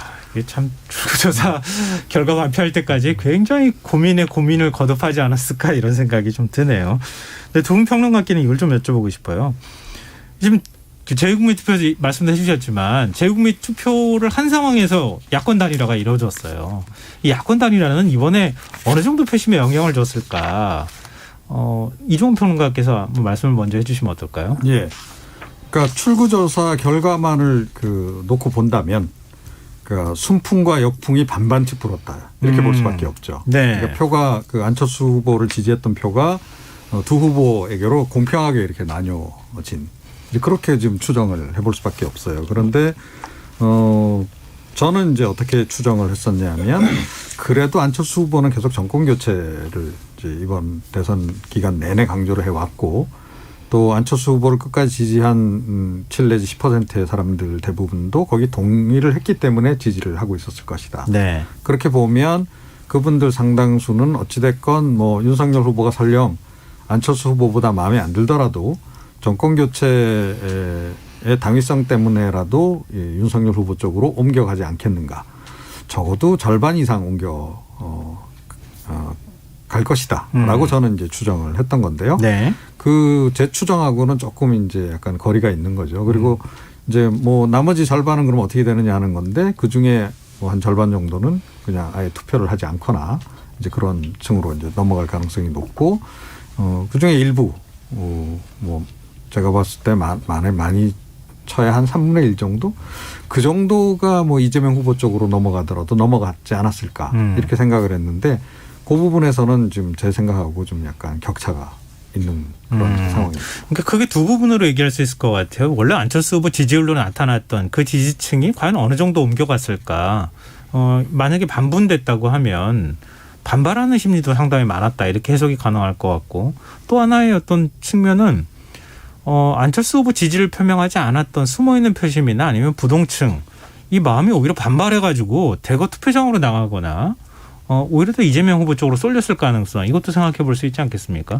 김민하 평론가 어떻게 보세요? 그러니까 여러 이제 경우의 수를 따져봐야 되는데 1차적으로 안철수 후보가 그동안 여론조사상에 이제 점했던 그 지지율의 경우에 그게 그대로 이제 윤석열 후보로 옮겨간 부분들은 크지 않았던 것 같아요. 결과적으로 이게 이 사방으로 흩어졌을 것 같습니다. 이제 안철수 후보를 지지하는 마음이 있었으나 윤석열 후보를 그래도 지지하겠다는 사람, 뭐 난 제3지대가 중요하다고 생각하니까 심상정 후보 지지하겠다는 사람, 난 투표 포기하겠다는 사람, 이재명 후보 그래도 한번 지지해보자는 사람 흩어졌을 거고 말씀하신 부동층이 추가로 유입됐느냐의 부분에 있어서는 이것도 이제 저는 이 일부 이 유입된 부분도 있을 거라고 봤는데 지금 또 사전 이 출구조사 결과로 보면은 그것도 크진 않았던 것 같다. 왜냐하면 이제 단일화라는 게 시너지가 나기 위해서는 어쨌든 과정이 아름답고 그 과정의 아름다움 가운데서 윤석열 후보가 이 단일화 이슈를 어떻게 처리하느냐 이게 중요했는데 이게 사실은 책임 떠넘기기처럼 보이기도 했고 이게 좀 진심으로 서로 이제 뭐 뭔가 의견을 같이 하는 단일화가 된 거냐는 좀 의문이었기 때문에 이 부동층이 옮겨가는 것도 상당 부분 이제 좀 효과가 크지 않았던 것 같아요. 그런데 이게 이제 어떤 말씀하신 부분 중에 순풍의 어떤 이 세기가 그렇게 크지 않았구나라는 걸 보여주는 이제 흐름이라고 하면 오히려 이제 이재명 후보 측을 지지하는 이런 이제 유권자층에서는 단일화가 됐으니까 보수 후보 간에 이제 단일화가 된 것으로 보이니까 지금 이대로 가다가는 지겠다라는 마음을 가지고 결집을 상당히 크게 한 부분은 또 있어 보이거든요. 그게 이제 사전 투표 과정에서 호남 지역의 이 사전 투표율이 굉장히 높았던 부분이 이제 그 부분이라고 생각을 하는데 그렇게 보면은 역풍은 또 상당 부분 있었다 이렇게 볼 수가 있어서 결과적으로 단일화가 그럼 윤석열 후보에게 지금 도움이 된 걸로 볼 수 있느냐 출구조사만 놓고 보면은 크게 도움은 안 된 것 같다 이런 생각입니다. 정한을 전문위원께서 또 그렇게 보세요?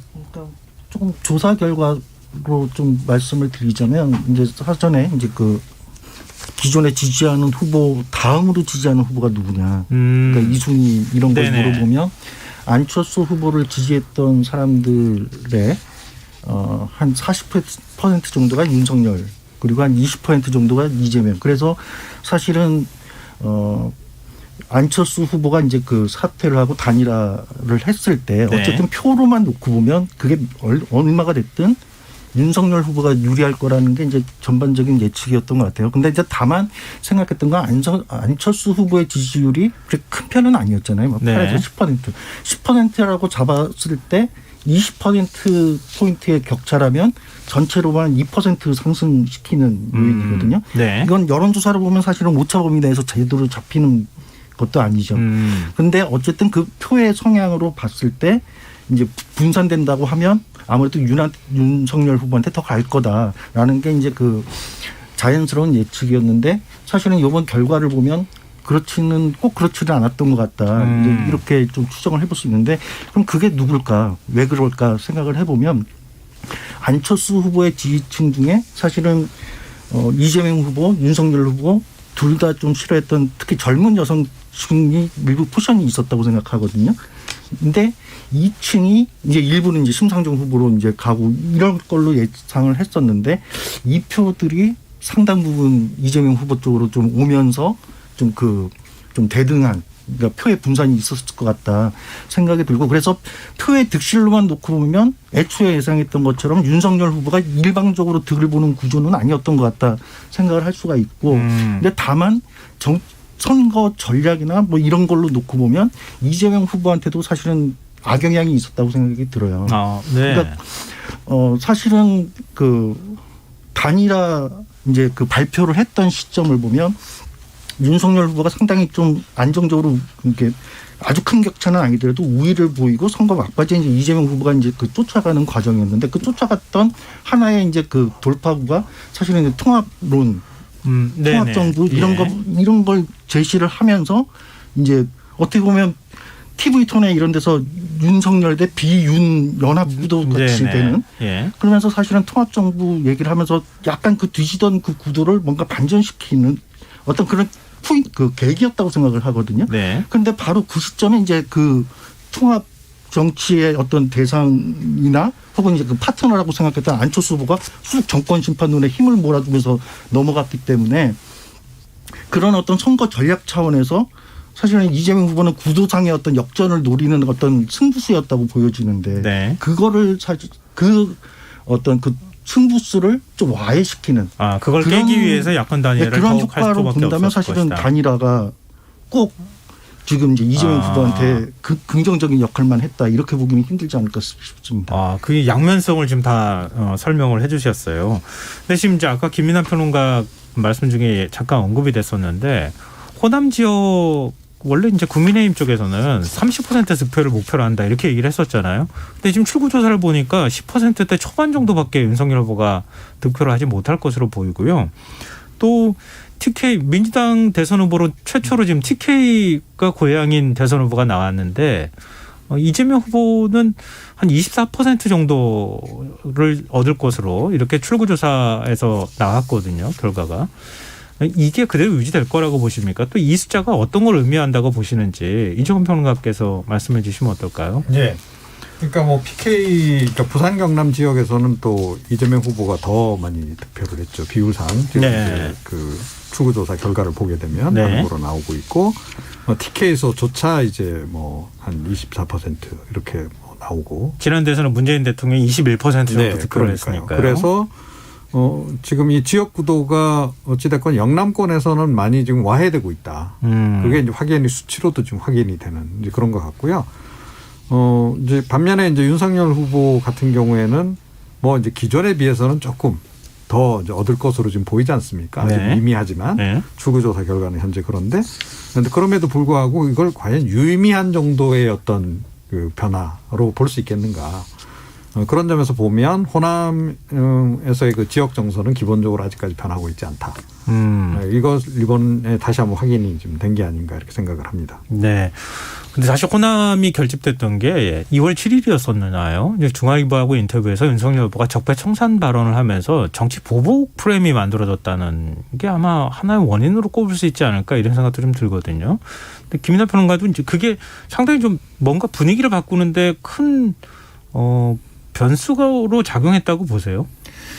물론 여러 변수 중에 이제 하나죠. 그리고 그런 발언이 이제 문제적인 발언이었고 비판도 많이 받았기 때문에 그런 것들이 문제인데 근데 이제 전반적으로 캠페인 전체적인 어떤 그런 것들을 짚자면은 예를 들면 호남 표심이다라고 했을 때 윤석열 후보하고 이준석 대표가 접근한 방식은 호남에 뭔가를 해주겠다였어요. 그러니까 그동안 민주화 운동이나 이런 것들에 대한 평가는 어쨌든 여러모로 받았는데 그것에 이제 저 비례해가지고 지역의 발전이나 이런 건 더딘 거 아니냐. 그래서 뭐 이런저런 발전할 수 있는 어떤 기회를 제공하고자 한다. 그 대표적인 게 이제 복합 쇼핑몰 그 얘기잖아요.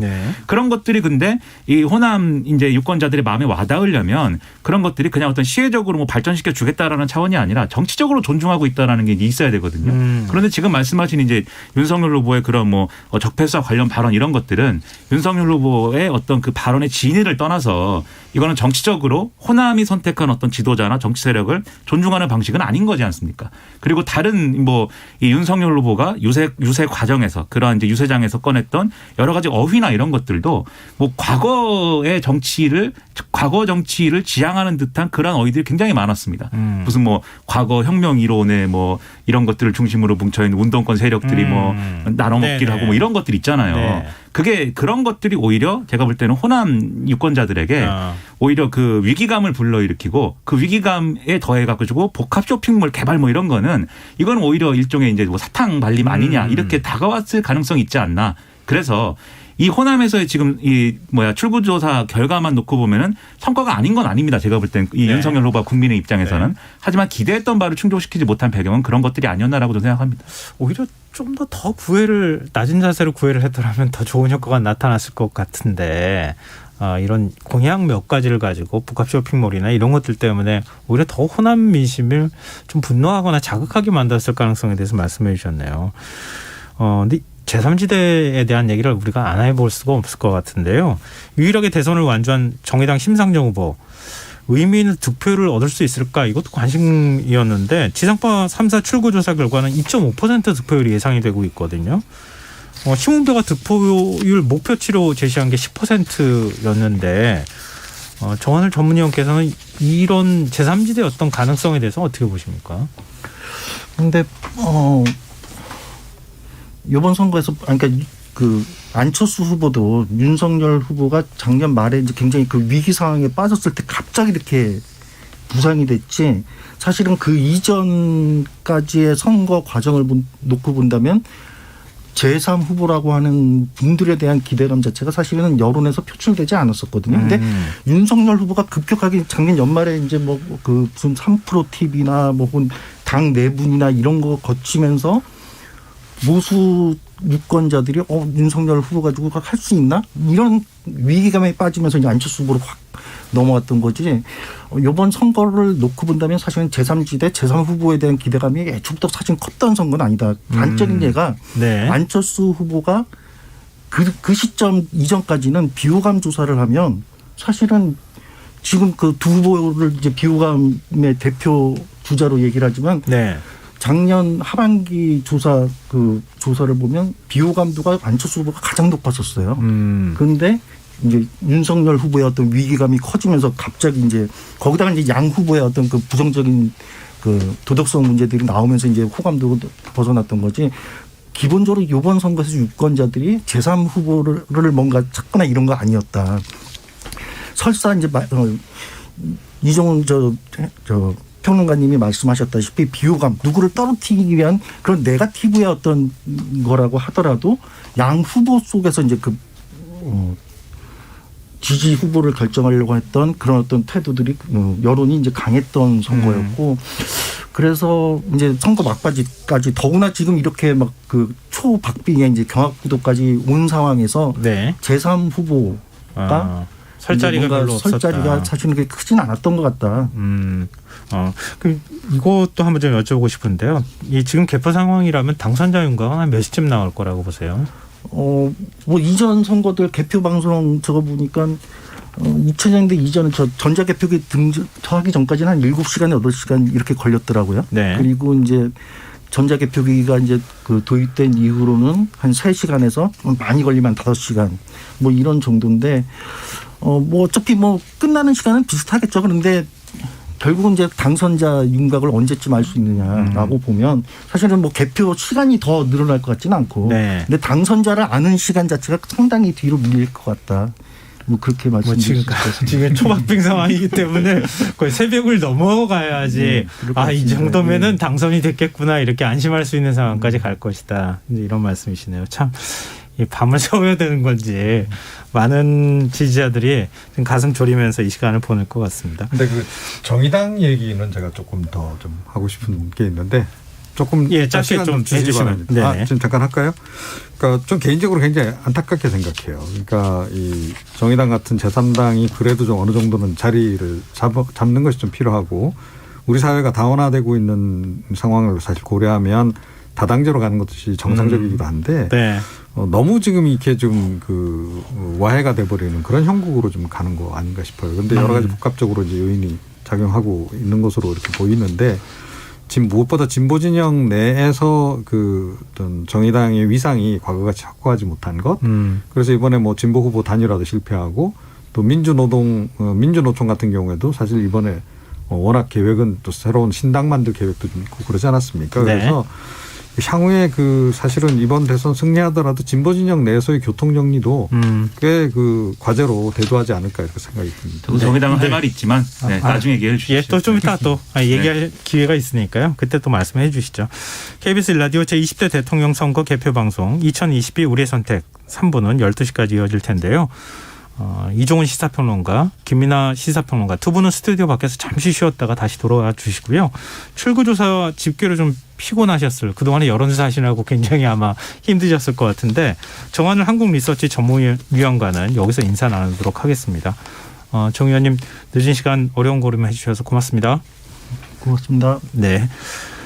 초립점 판세가 예상됐던 만큼 개표 상황에 촉각을 곤두세울 수밖에 없는데요. 그럼 여기서 격전지 득표 현황과 국회의원 재보궐선거 현황 살펴보겠습니다.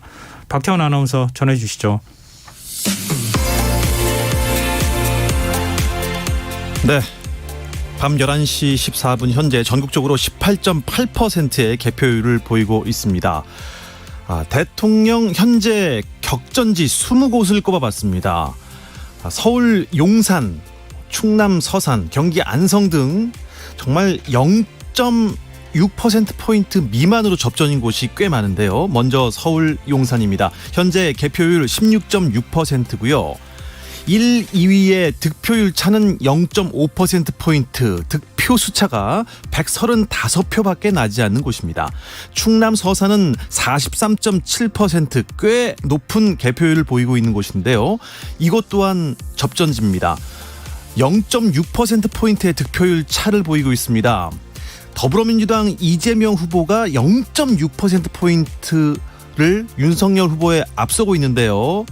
표차는 301표밖에 차이가 나지 않습니다. 경기 안성은 43.1%의 개표율을 보이고 있는데요. 국내힘 윤석열 후보가 민주당 이재명 후보에 346표 차로 겨우 앞서고 있습니다. 충남 당진입니다. 32.6%의 개표율. 윤석열 후보가 48.6%, 이재명 후보가 47.9%, 표차는 231표 차입니다. 경기 동두천입니다. 23.1%의 개표율이고요. 윤석열 후보가 48.7%의 득표율이고 이재명 후보가 47.8%, 표차는 121표 차밖에 나지 않습니다. 인천 연수구 1.4%의 개표율 보이고 있는데요. 이재명 후보가 49%, 윤석열 후보가 47.8%, 두 후보의 표차는 38표 차밖에 나지 않습니다. 인천 동구입니다. 75.2%의 개표율, 아주 높은 개표율을 보이고 있습니다. 하지만 두 후보의 표차는 382표 차밖에 나지 않습니다. 윤석열 후보가 48.6%, 이재명 후보가 47.3%의 득표율을 보이고 있습니다. 경기 김포로 가보겠습니다. 4%의 개표율 보이고 있는데요. 윤석열 후보 49.1%, 이재명 후보 47.7%의 득표율, 두 후보자의 표차는 166표 차입니다. 경남 거제입니다. 21.4%의 개표율 보이고 있는데요. 이재명 후보가 48.8%의 득표율, 윤석열 후보가 47%의 득표율 보이고 있습니다. 득표 수차는 548표입니다. 경기 양주입니다. 3.1%의 개표율이고요. 이재명 후보 49.4%, 윤석열 후보 47.6%, 두 후보의 표차는 83표입니다. 서울 관악도 접전지입니다. 38.5%의 개표율 보이고 있는데요. 윤석열 후보 48.6%, 이재명 후보 46.7%의 득표율 보이고 있습니다. 득표율 차는 1.9%포인트입니다. 서울 중구도 박빙입니다.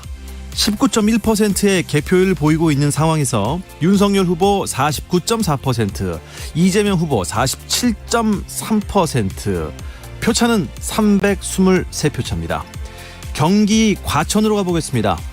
7.3%의 개표율을 보이고 있고요. 이재명 후보가 49.5%, 윤석열 후보가 47.4%, 득표율 차는 2.1%포인트인데요. 표차는 82표밖에 나지 않습니다. 충북, 청주, 청원으로 가보겠습니다. 7.5%의 개표율 보이고 있고요. 윤석열 후보 49.1, 이재명 후보 46.9%의 득표율 보이고 있습니다. 두 후보 간의 표차 193표 차입니다. 대전 중구입니다. 44.8%의 개표율 보이고 있고요. 윤석열 후보 49.4%, 이재명 후보 47%의 득표율 보이고 있습니다. 득표율 차는 2.4%포인트입니다. 대전 동구도 박빙입니다. 26.6%의 개표율 보이고 있는 상황에서 이재명 후보가 49.5%의 득표율, 윤석열 후보가 47%의 득표율 보이고 있습니다. 두 후보 간의 표차는 922표입니다. 대전 서구도 박빙입니다. 대전 지역에 박빙 지역이 많습니다. 16.5%의 개표율 보이고 있는 대전 서구, 이재명 후보가 49.6%로 46.9%의 득표율 보이고 있는 윤석열 후보를 2.7%포인트로 따돌리고 있습니다. 두 후보 간의 표차는 1340표입니다. 인천 미추홀입니다. 8.1%의 개표율을 보이고 있는데요. 이재명 후보 49.8, 윤석열 후보 47.1%의 득표율을 보이고 있습니다. 두 후보 간의 표차는 547표입니다. 충북 청주 흥덕 지역구입니다. 개표 7.6%의 개표율이고요. 이재명 후보가 49.6%의 득표율, 윤석열 후보가 46.8%의 득표율 보이고 있습니다. 득표율 차는 2.8%포인트입니다. 끝으로 충남 논산입니다. 개표율 25.3% 보이고 있고요. 이재명 후보가 50%, 윤석열 후보가 46.9%, 득표율 차는 3.1%포인트입니다. 두 후보 간의 표차는 557표 되겠습니다. 자, 그리고 오늘 국회의원 재보궐선거도 치러지고 있습니다. 현재 서울 서초 갑은 아직까지 집계율이 들어오지 않고 있어서 4개 지역구 결과 알려드리도록 하겠습니다. 종로 1, 2위와의 득표율 차는 5.7%포인트밖에 되지 않습니다. 현재 1위는 국민의힘 최재형 후보가 43.3%의 득표율이고요. 무소속의 김영종 후보가 바짝 뒤를 쫓고 있습니다. 득표율 37.6%의 득표율입니다. 다음 경기 안성 지역구입니다. 현재 개표율 45.1%의 상황 보이고 있고요. 국민의힘의 김학용 후보가 53.6%의 득표율로 당선이 유력한 상황입니다. 그 뒤를 무소속 이기영 후보가 뒤따르고 있고요. 득표율은 26.8%입니다. 다음 대구 중남구 선거구입니다. 24.3%의 개표율 보이고 있고요. 무소속의 임병헌 후보가 27.6%의 득표율로 1위를 달리고 있고, 그 뒤를 더불어민주당 백수범 후보가 19.6%로 뒤따르고 있습니다. 그리고 청주 상당 지역구입니다. 15.6%의 개표율 보이고 있는데요. 국민의힘의 정우택 후보가 득표율 56.9%로 당선이 유력시되고 있고요. 무소속의 김시진 후보가 득표율 33.2%로 그 뒤를 따르고 있습니다. 지금까지 득표 현황 전해드렸습니다.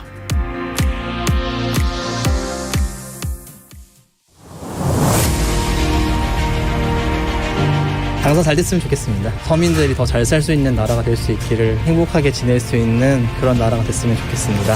주 52시간을 좀 지켜줬으면 좋겠습니다. 차별받지 않는 그런 행복한 세상을 좋은 집 찾아서 새 출발 잘하고 싶습니다. 공부에만 억압돼서 그런 것보단 하고 싶은 걸 많이 찾는 게 좋을 것 같아요. 우리가 원하는 대한민국, 우리의 손끝에서 이루어집니다.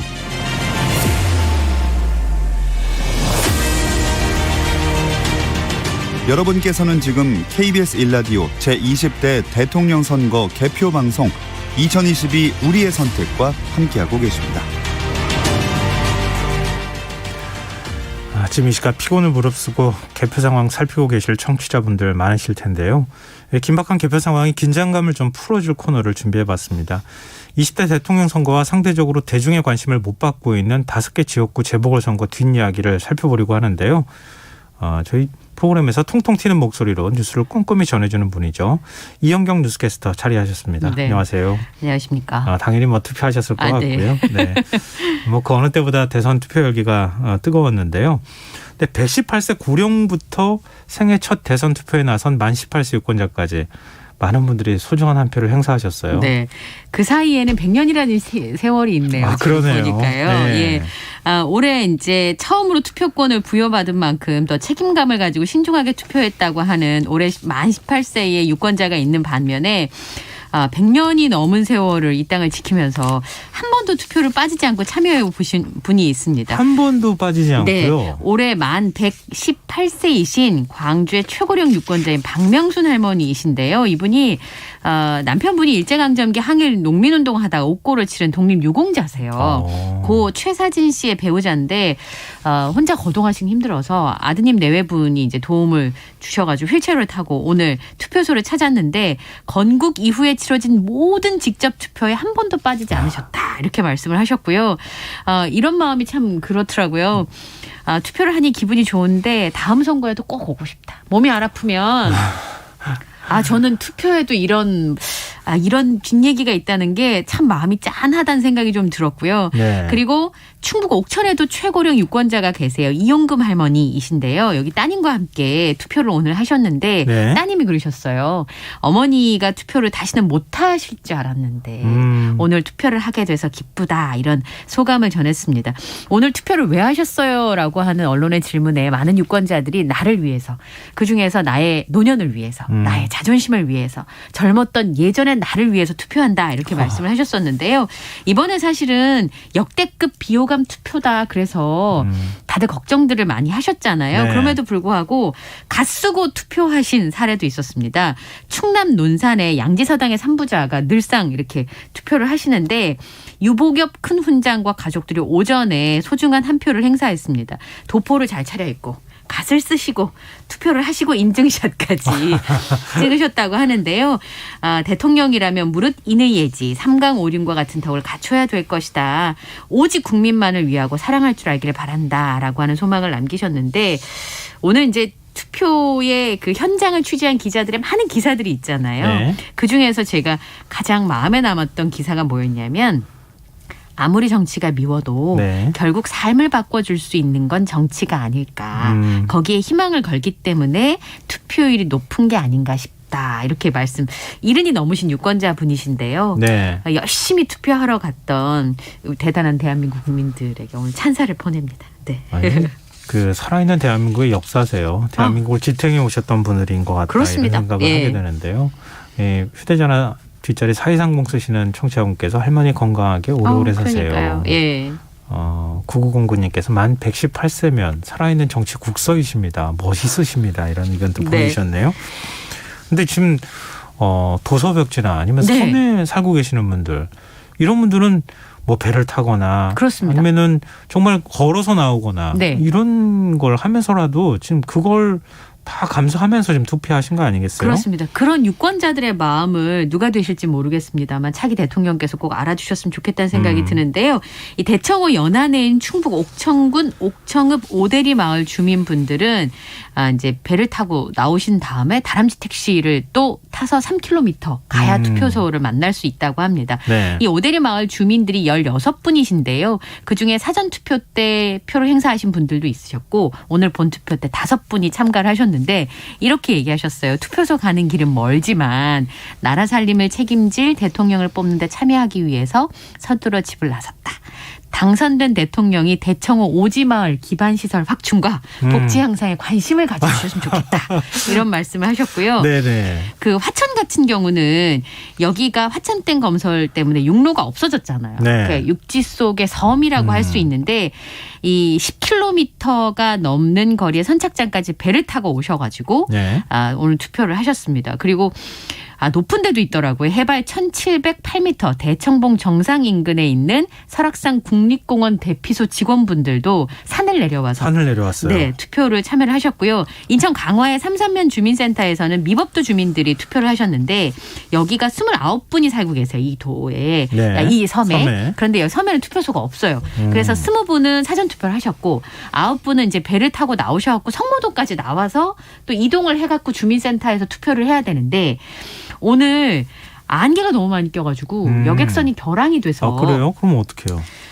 투표를 못할 줄 알았는데 오후 2시쯤에 페리가 도착을 해서 안개가 거치는 바람에 투표를 하셨습니다.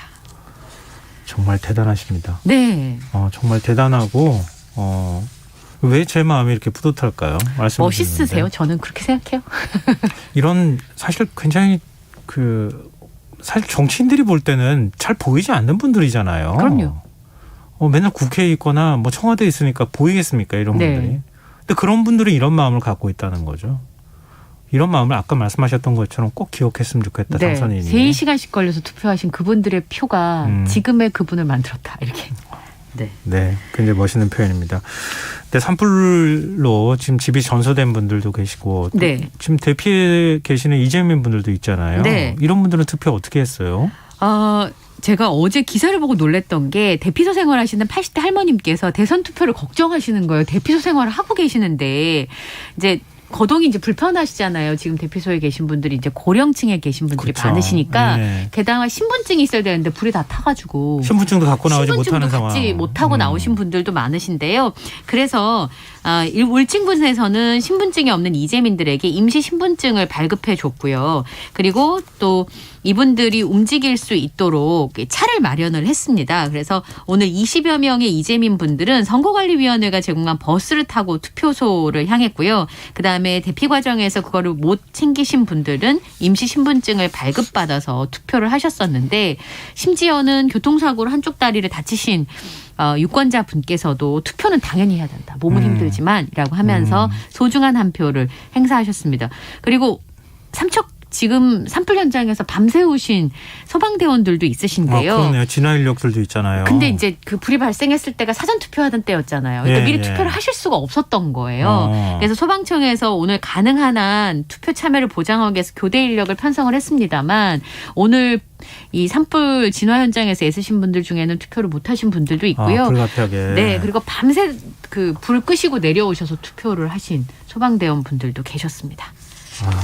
지금 이 산불 걱정이 갑자기 또 들기도 하네요. 네. 지금 또 이 시각에 산불 끄기 위해서 산중에서 지금 불과 사투를 벌이고 계시는 분들 있을 텐데 좀 부디 다치시지 말고 건강하게 그랬으면 좋겠습니다. 그리고 투표소가 고깃집이나 예식장이 마련된 것들도 있어요? 예, 공공기관에서 주로 이제 투표를 하는데 이제 그게 여의치 않은 경우에는 민간의 상점이나 이런 데를 빌려서 이제 투표를 하게 되거든요. 작년에 제가 기억나는 데는 안경점이었어요. 안경점에 투표소가 투표를 하는 경우가 있었는데 보통은 이제 주민센터나 학교나 관공서에 설치가 되지만 그거 마땅치 않은 민간 시설을 하는데요. 이번에 봤던 데 중에는 고깃집이 있었어요. 사진을 보니까 고깃집에 연기 빠지러 연통 있잖아요. 그게 이렇게 밑에 있는데 다 투표소가 있어서 투표를 하시는. 그다음에 고기 냄새가 먼저 날 것 같은데. 네, 그리고 인천에서는 해물탕 음식점 1층 주차장에 투표소가 마련이 됐는데 여기 자주 오시던 분들이 있으셨던 거예요. 그래서 익숙해서 좋다 하시는 분들도 있었고 그다음에 야구부 훈련장이더라고요. 그래서 이 야구공하고 다 있는 데서 투표를 하시는 경우도 있었고 자동차 대리점, 태권도장, 예식장, 신부대기실 고깃집 이런 곳들이 있었습니다. 보통 이제 이런 경우는요. 코로나 여파로 학교나 관공서가 투표장으로 사용하기 좀 어려운 경우가 있어서 이렇게 선거관리위원회에서 보이지 않는데 좀 더 가깝게 편리하게 투표할 수 있도록 이런 곳을 이제 섭외를 했는데 영업이 발생하는 상점의 경우에는 한 50만 원 정도 가례금이 지급이 된다고 합니다. 그리고 투표 결과는 기억이 안 나도 투표한 날은 기억나겠다 그러신 분들이 고깃집에 가면 투표하고 드셔도 될 것 같아요. 뭐 이런 의견들을 좀 올려주셨습니다. 네. 근데 지금 투표소 절반이 학교라고 하는데 여기 또 당장 내일 학생들이 등교하지 않겠습니까? 네, 그렇습니다. 근데 이 많은 유권자가 다녀가서 코로나19 걱정도 좀 되고 그러는데요. 그래서 내일은 좀 자율적으로 탄력적 수업을 할 수 있도록 교육부에서 방침을 내렸는데요. 뭐 수업 시간을 단축한다거나 오후에 등교를 한다거나 아니면 아예 그냥 원격 수업을 할 수 있도록 그렇게 얘기를 한 상황입니다. 학교 자율에 맡겨져 있으니까 예정대로 이제 수업을 진행을 할 텐데요. 제일 중요한 건 방역하고 소독이에요. 왜냐하면 이 청소년이나 이 학생들이 백신을 맞지 못한 연령층들이 있잖아요. 이제 그리고 이 바이러스라고 하는 거 잊지 마시기 바랍니다. 근데 사전투표 때 부실 논란이 좀 있어서 그런지 네. 오늘 투표소 현장에서 좀 불만을 제기하는 유권자들이 있었다고요? 네. 우선 일부 투표소에서는 감시자를 자청한 시민들이 있었는데요. 종로에 있었던 한 투표소에서 중년 남성이 부정선거가 벌어지는지 감시하겠다라고 하면서 소란을 피운 경우가 있었고 심지어는 유권자 숫자를 샌다든지 투표소 앞에서 촬영을 한다든지 해서 경찰에 출동을 했습니다. 근데 투표하시는 분들의 개인정보가 유출되면 안 되잖아요. 네. 그런 부분을 주의를 하고 철수를 한 것으로 파악이 됐고요. 춘천 같은 경우는 60대 주민이 부실 선거 여부를 확인하겠다라고 하면서 네. 사전 투표를 했는데 본투표 용지를 받았어요. 그래서 그래요? 네. 그러면서 이제 본인이 스스로 소개하기로는 예. 부정선거 감시 단원이다라고 얘기를 하면서 예. 사전 투표를 한 유권자한테 투표용지를 주는 게 말이 되냐 이렇게 항의를 했는데요. 네. 춘천선관위에서 공직선거법 제163조 투표소 등 출입 제한 그리고 제248조 사위투표제 두 가지 조항을 위반했기 때문에 춘천경찰서에 고발했다 이렇게 밝혔습니다. 그다음에 확진자분들이 오늘 조금 힘든 경우가 있었어요. 외출 시간이 공지가 되잖아요. 근데 그게 네네. 지자체마다 달랐던 모양입니다. 그래서 원래는 정부에 설명한 건 5시 50분부터 외출이 가능하다고 했었는데 일부 지역은 오후 5시부터 일부 지역은 오후 6시부터 가능하다고 문자가 전송이 돼서 나중에 다시 사태 파악한 후에 5시 50분부터 외출 가능이다 이렇게 문자를 수정하는 일들도 있었고요. 네. 또 하나는 기표 도장이 절반밖에 안 찍힌다면서 서울 강남에서는 고성을 지르며 항의하는 유권자가 있었습니다. 근데 사람마다 이렇게 찍히는 힘이 다르잖아요. 근데 온전히 찍히지 않아도 그 안에만 찍히면 문제가 없다고 하는데 이 항의를 해서 기표 용구를 바꿔주는 경우도 있고요. 심지어는 찍었는데 잘 안 찍히니까 다른 후보들한테 막 투표를 했어요. 그럼 이제 그걸 쓸 수가 없잖아요. 유효가 안 된다고 하니까 찢어버리는 그런 경우들도 아이고. 있었습니다. 일단 선관위가 이런 불신이 생기지 않도록 철저하게 선거 관리를 하는 게 제일 중요할 것 그럼요. 같고요. 그리고 또 아무리 그렇다 하더라도 이렇게 행동하는 거는 좀 없었으면 좋겠습니다. 네. 오늘 대선과 함께 재보궐선거도 이루어졌는데요. 네. 청주 상당구 국회의원 재선거에 출마한 후보 중에 몇몇은 본인이 후보자지만 투표권이 없다. 네.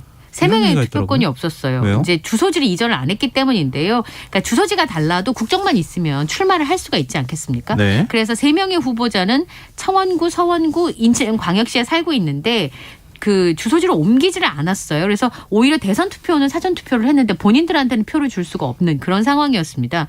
한쪽에서는 선거용 위장 전입을 할 수 있었는데 안 한 거 양심적이지 않냐라는 사람들도 있었지만 또 한편에서는 아니 그 옮기지도 않으면 지역구에 살지도 않으면서 어떻게 지역 발전을 그것도 좀, 운운할 수 네. 있느냐. 기본이 안 돼 있다. 이런 비판의 목소리도 있었습니다. 네.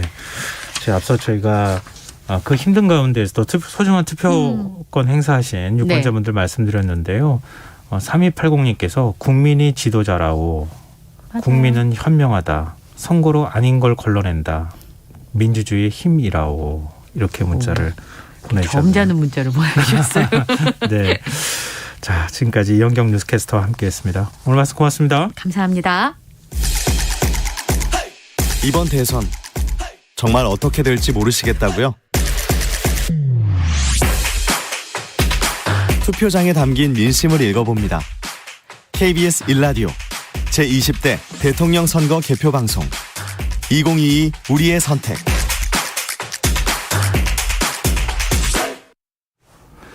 저희가 이야기를 나누는 사이에 개표가 얼마나 진행됐을지 궁금한데요.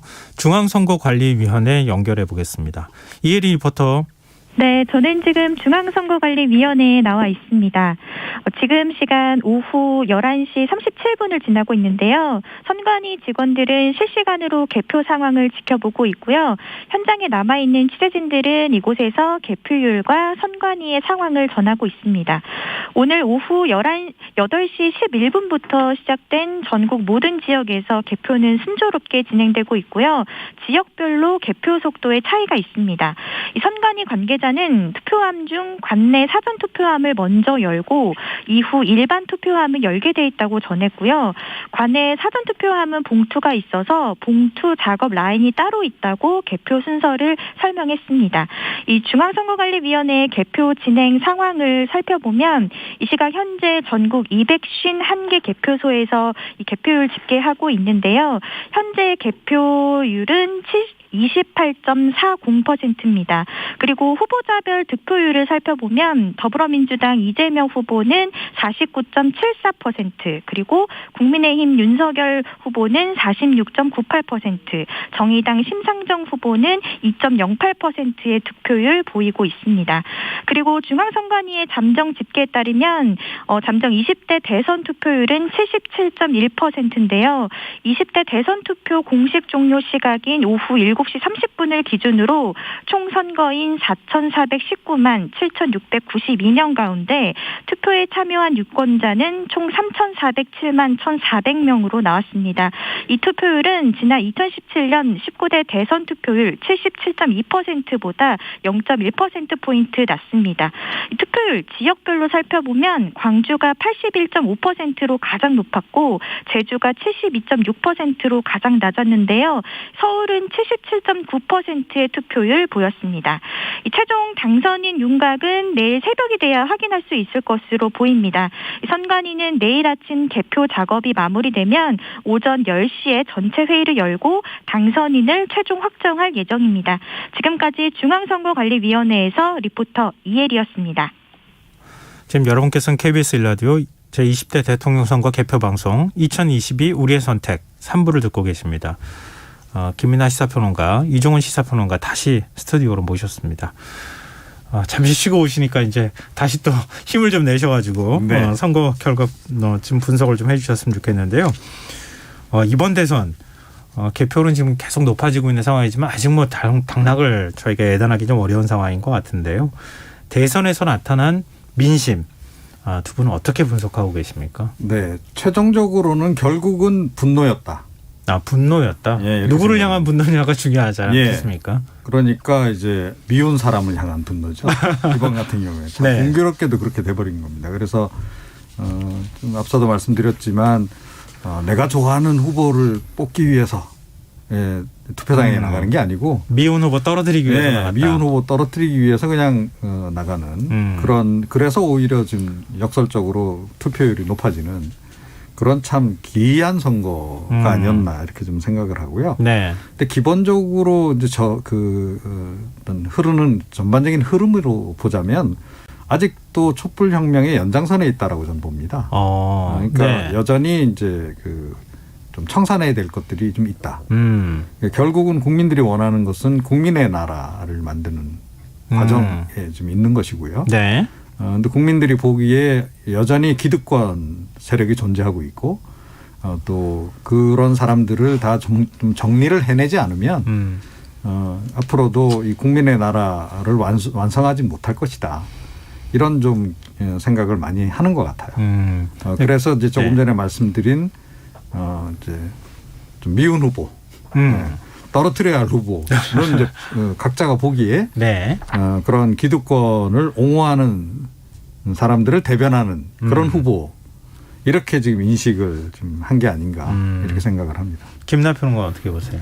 저는 마찬가지 생각인데요. 그러니까 유권자들은 늘 사실 분노를 통해서 이제 좀 뭐랄까요 표심을 결정하는 측면이 분명히 있죠. 왜냐하면은 그렇죠. 어쨌든 정권이 한 5년 하면 이제 한 4년 차쯤 되면은 이제 평가를 하기 시작하고 그리고 그 정권에서 정치를 뭐 굉장히 잘한 게 아닌 이상 이제 여러 가지 문제는 해결이 안 된 채로 있기 때문에 분노할 수밖에 없습니다. 유권자들은 항상. 근데 그럴 때 정치는 이런 분노의 표심을 어디로 가야 된다 이렇게 방향 제시를 하고 저 방향으로 가면 지금 분노하시는 부분들이 해결이 된다. 이걸 제시를 할 수 있어야 되는데 이번 선거는 이제 그렇지가 않았죠. 사실 두 후보 모두가 지금 사실 이 출구조사 결과대로 하면은 두 후보 모두 사실 고생인 거잖아요. 지금 끝까지 뭐 누가 당선될지 모르는 평론가도 고생이고 후보도 고생입니다.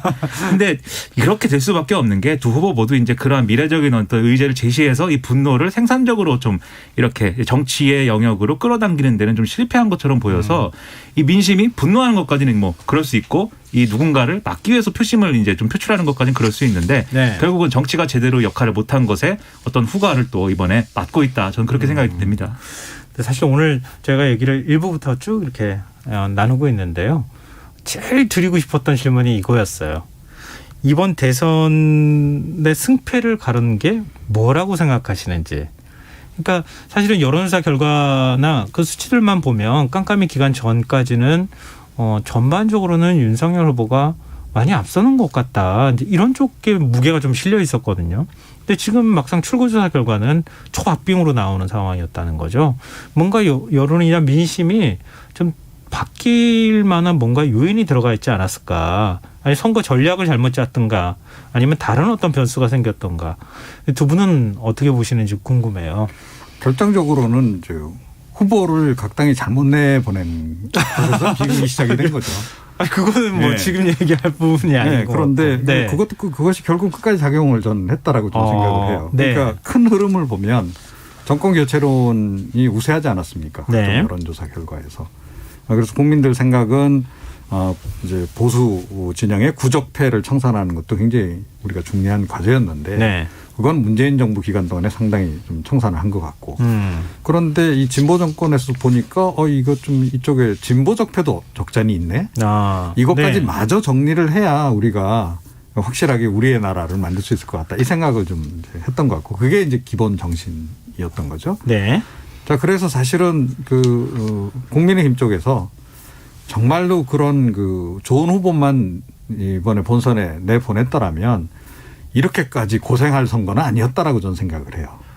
근데 또 반대로 생각하면 민주당도 똑같은 얘기 할 수 있지 않겠습니까? 물론 그렇죠. 네. 그렇긴 한데, 어찌됐건 이제 제가 보기에 촉발점은 거기다라는 거예요. 네. 그래서, 사실은 이게 보수 진영 내에서도 보수 지지층들 사이에서 그냥 사사로이 만나면 이런 얘기들을 그동안 계속 많이 했어요. 대선 국면에서.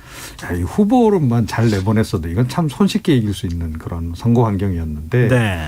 이거 참 후보가 여러 가지 악재 때문에 우리가 지금 제대로 신발이도 못하고 지금 대응도 제대로 못하고 있는 그런 상황 아니냐 그런 자조 섞인 얘기들을 많이 했고요. 예. 그게 결국은 끝까지 이제 이런 박빙승부로까지 오게 하는 그런 가장 결정적인 그런 변수로 작용했던 거 아닌가. 보통 보면 이제 결혼을 이제 할 배우자를 선택할 때 누가 더 좋을까 하고 선택하는 경우도 있지만 사실은 누가 덜 미울까 이렇게 선택하는 경우도 있잖아요. 네네. 근데 이번 경우가 지금 공교롭게도 좀 그렇게 좀 상황이 좀 그런 쪽으로 흘러버렸다.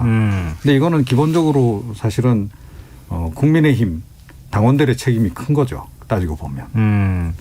네, 김민하 평론가는 어떻게 보세요? 그러니까 그 이전까지 이제 우리가 어떤 선거 구도를 전망을 할 때 정권 교체 여론은 굉장히 큰데 그 정권 교체 여론을 지금의 보수 정당 국민의힘이 충분히 흡수할 수 있을 거냐에 대해서 좀 그게 이제 좀 의문시 된다라는 부분이 있었습니다. 처음부터. 그래서 가령 이제 국민의힘이 과거에 이제 국정농단이라든가 이런 과거 정권의 모습으로부터 상당히 벗어나서 중도층 공략을 할 수 있는 중도 실용주의로 완전히 이제 모습을 바꾼다고 하면 그러면 정권 교체 여론을 충분히 이제 흡수할 수 있다. 이렇게 전망을 했는데 그게 이제 인적 요소로 이제 후보의 영역으로는 드러나지 않았던 상황에서 그나마 그런 기대를 받을 수 있었던 카드가 사실 윤석열 후보 카드인 것처럼 보였던 거죠. 초반에. 네. 아직 정치 선언을 참여 선언을 하기 전에. 네. 근데 실제로 뚜껑을 열어놓고 보니까 윤석열 후보도 사실 그렇게 과거의 어떤 정치와 완전히 단절할 수 있는 새로운 카드로 이제 보기는 어려운 부분이 있었고요. 네. 그리고 이제 또 이 보수 정당에서 또 하나의 이제 좀 미래적인 어떤 그러한 이 전략이나 카드가 있었다고 하면 그게 이준석 대표였는데 당대표가 될 때는 굉장히 이게 뭔가 새로운 어떤 보수의 어떤 흐름을 보여주는구나라는 기대를 많이 받았습니다. 근데 선거에 본격적으로 이제 들어가서는 오히려 지지층 내에서는 계속 분열을 야기하는 거 아니냐 이런 이제 의심이 하나가 있었고 네. 두 번째로는 전략으로 봤을 때 너무 이제 이 젠더 갈등에 편승하는 거 아니냐 이 두 가지 평가만 지금 나와버렸기 때문에 네. 그래서 이제 생각보다 이 윤석열 후보가 고전하고 있다 이렇게 볼 수가 있겠고요. 이 이재명 후보는 처음에 이제 이 후보가 선택이 될 때는 원래 완전히 민주당 같지는 않을 수도 있다. 이 민주당과 좀 다른 리더십에 원래 민주당이 갖고 있던 이 리더십과 좀 다른 리더십일 수 있다. 그리고 원래 민주당이 뭐 여러 가지로 좀 지지부진하고 뭐 이런 좀 이 비유하자면 고구마 같은 그런 느낌이라면 이재명 후보도 사이다 같은 느낌이 있고 이런 걸 잘 살릴 수 있지 않겠느냐라는 기대를 가지고 그걸로 중도층 공략을 해서 정권교체 여론을 돌파할 수 있다라는 기대감이 있었는데 그게 이제 그러한 효과가 사실 상당히 상쇄된 게 앞서도 좀 얘기했지만 대장동 개발 의혹이었어요. 네. 중도층이 볼 때는 저게 어떤 유능함의 어떤 증거라기보다는 유능하지만 결과적으로 그게 별로 좋지는 않은 것 같다. 그 결과가 좋은 것 같지는 않다라는 느낌을 줬고 지지층에서는 이거 후보를 잘못 선출한 거 아니냐. 그러지 않아도 이전에 이 당내에 이재명 후보에 대한 좀 비토 여론이 있었는데 그런 것들이 강화되는 효과를 낳으면서 결국은 이제 양 후보 모두 이제 중도로 확 진출하지 못하는 그런 상황 속에 빠져버린 거거든요. 그래서 이제 이 출구조사 결과를 놓고 이런 상황이 돼버린 건데 저는 그래서 그런 두 후보 간에 이제 어떤 실패, 전략상의 실패, 그다음에 인적 요인의 실패 이런 것들이 누가 더 큰 실패로 이제 이 유권자들에게 받아들여지느냐만이 지금 남아있는 이 시점에 그런 상황이다. 거시적으로 보면 이제 그렇다고 생각합니다. 네. 근데 뭐 이번 대선에 좀 특이한 점 중에 하나가 큰 공약 없다. 막 이렇게 아까도 이제 이종훈 평론가께서 지적을 해주셨는데 소확행 그리고 심쿵 약속 이런 것처럼 아주 생활 밀착형 공약을 얘기했어요. 네. 이런 부분들이 잘 안 먹혔던 것 같기도 하거든요. 아니 뭐 이제 먹힌 부분도 상당히 있죠. 네. 뭐 저는 그 자체는 굉장히 좋다라고 생각합니다. 어찌됐건 생활 밀착형 공약하고 그동안에 거리가 먼 그런 거대 공약들만 난무했었기 때문에 그런 점에서 긍정적인 건 분명한데 그럼에도 불구하고 거대 공약도 같이 필요한 거죠. 이제 그런 부분들이 잘 좀 조합이 좀 잘 이루어졌어야 되는데 이번 같은 경우에는 그야말로 빅 이슈가 이제 없었던 거고 자, 그렇다고 해서 뭐 시대적인 욕구가 없었던 건 아닌데 그걸 조금 소화하기에는 좀 역부족이 아니었나 이렇게 생각합니다. 근데 뭔가 좀 부족한 느낌을 받게 되셨다. 그렇죠. 이런 말씀이신 것 2% 같아요. 이상 부족하죠. 좀. 네. 네, 지금 여러분께서는 KBS 1라디오 제20대 대통령 선거 개표 방송 2022 우리의 선택 3부 함께하고 계십니다. 지금 이 시각은 11시 49분입니다. 여기서 잠시 권역별 1, 2위 득표 현황 살펴보도록 하겠습니다. 박태원 아나운서 전해 주시죠. 네, 우리나라를 5개 큰 권역으로 나눠서 1, 2위 후보자 득표 현황을 설명해 드리도록 하겠습니다. 먼저 수도권입니다. 민주당 이재명 후보가 50%의 득표율 그리고 윤석열 후보가 46.6%의 득표율을 거두고 있는 수도권입니다. 개표는 25.7%가 이루어지고 있고요. 득표율 차는 3.4%포인트입니다. 다음은 영남입니다. 37.7%의 개표율 보이고 있고요. 윤석열 후보가 64.8%, 이재명 후보가 31.8%의 득표율 보이고 있습니다. 자, 호남입니다. 호남은 46.6%의 개표율 보이고 있는데요. 민주당 이재명 후보가 86.4%의 득표율을 기록하고 있고요. 윤석열 후보는 11.3%의 득표율을 기록하고 있는 호남 권역이었습니다. 자, 그리고 충청 권역 가보겠습니다. 42.6%의 개표율이고요. 윤석열 후보가 50.9%의 득표율, 이재명 후보가 45.4%의 득표율 보이고 있습니다. 그리고 끝으로 강원, 제주 권역입니다. 42.3%의 개표율이고요. 윤석열 후보가 52.9%의 득표율, 이재명 후보가 43.2%의 득표율을 기록하고 있습니다. 지금까지 대권역별 1, 2위 후보자 득표 현황이었습니다.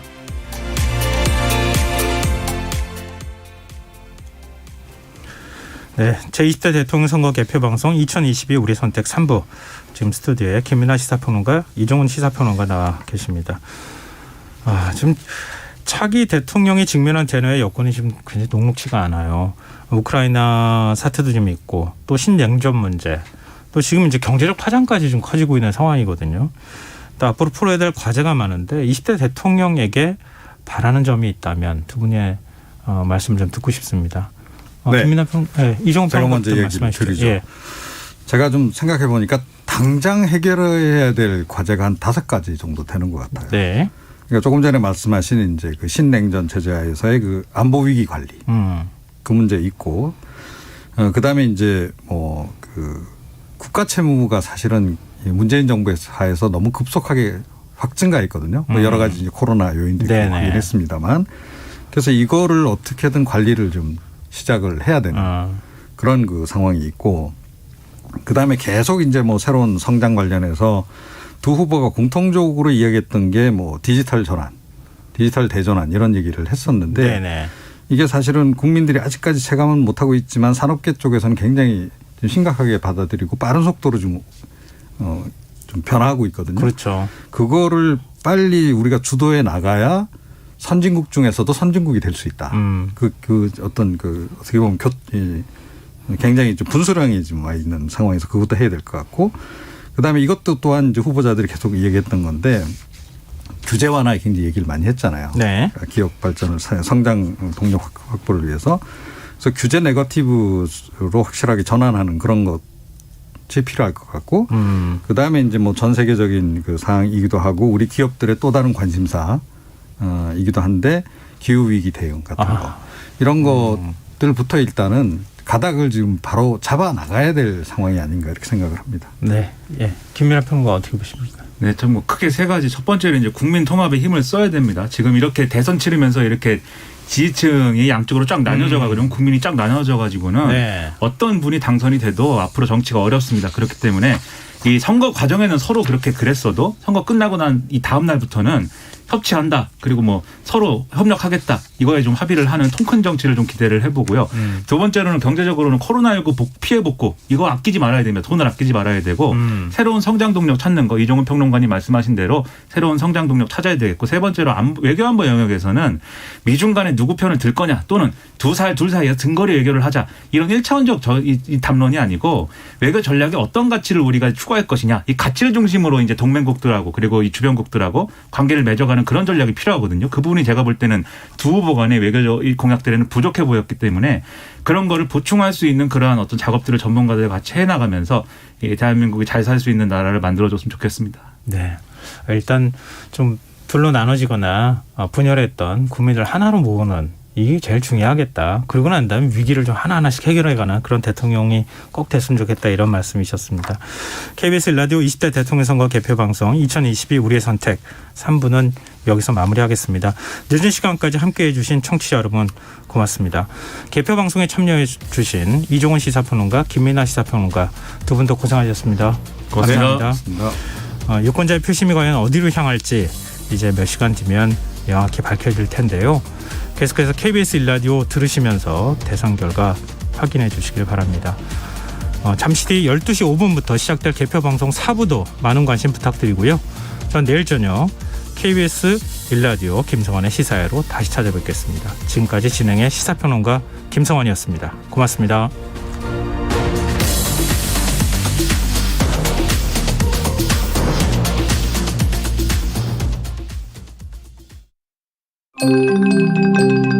KBS 기상통보. 안녕하십니까.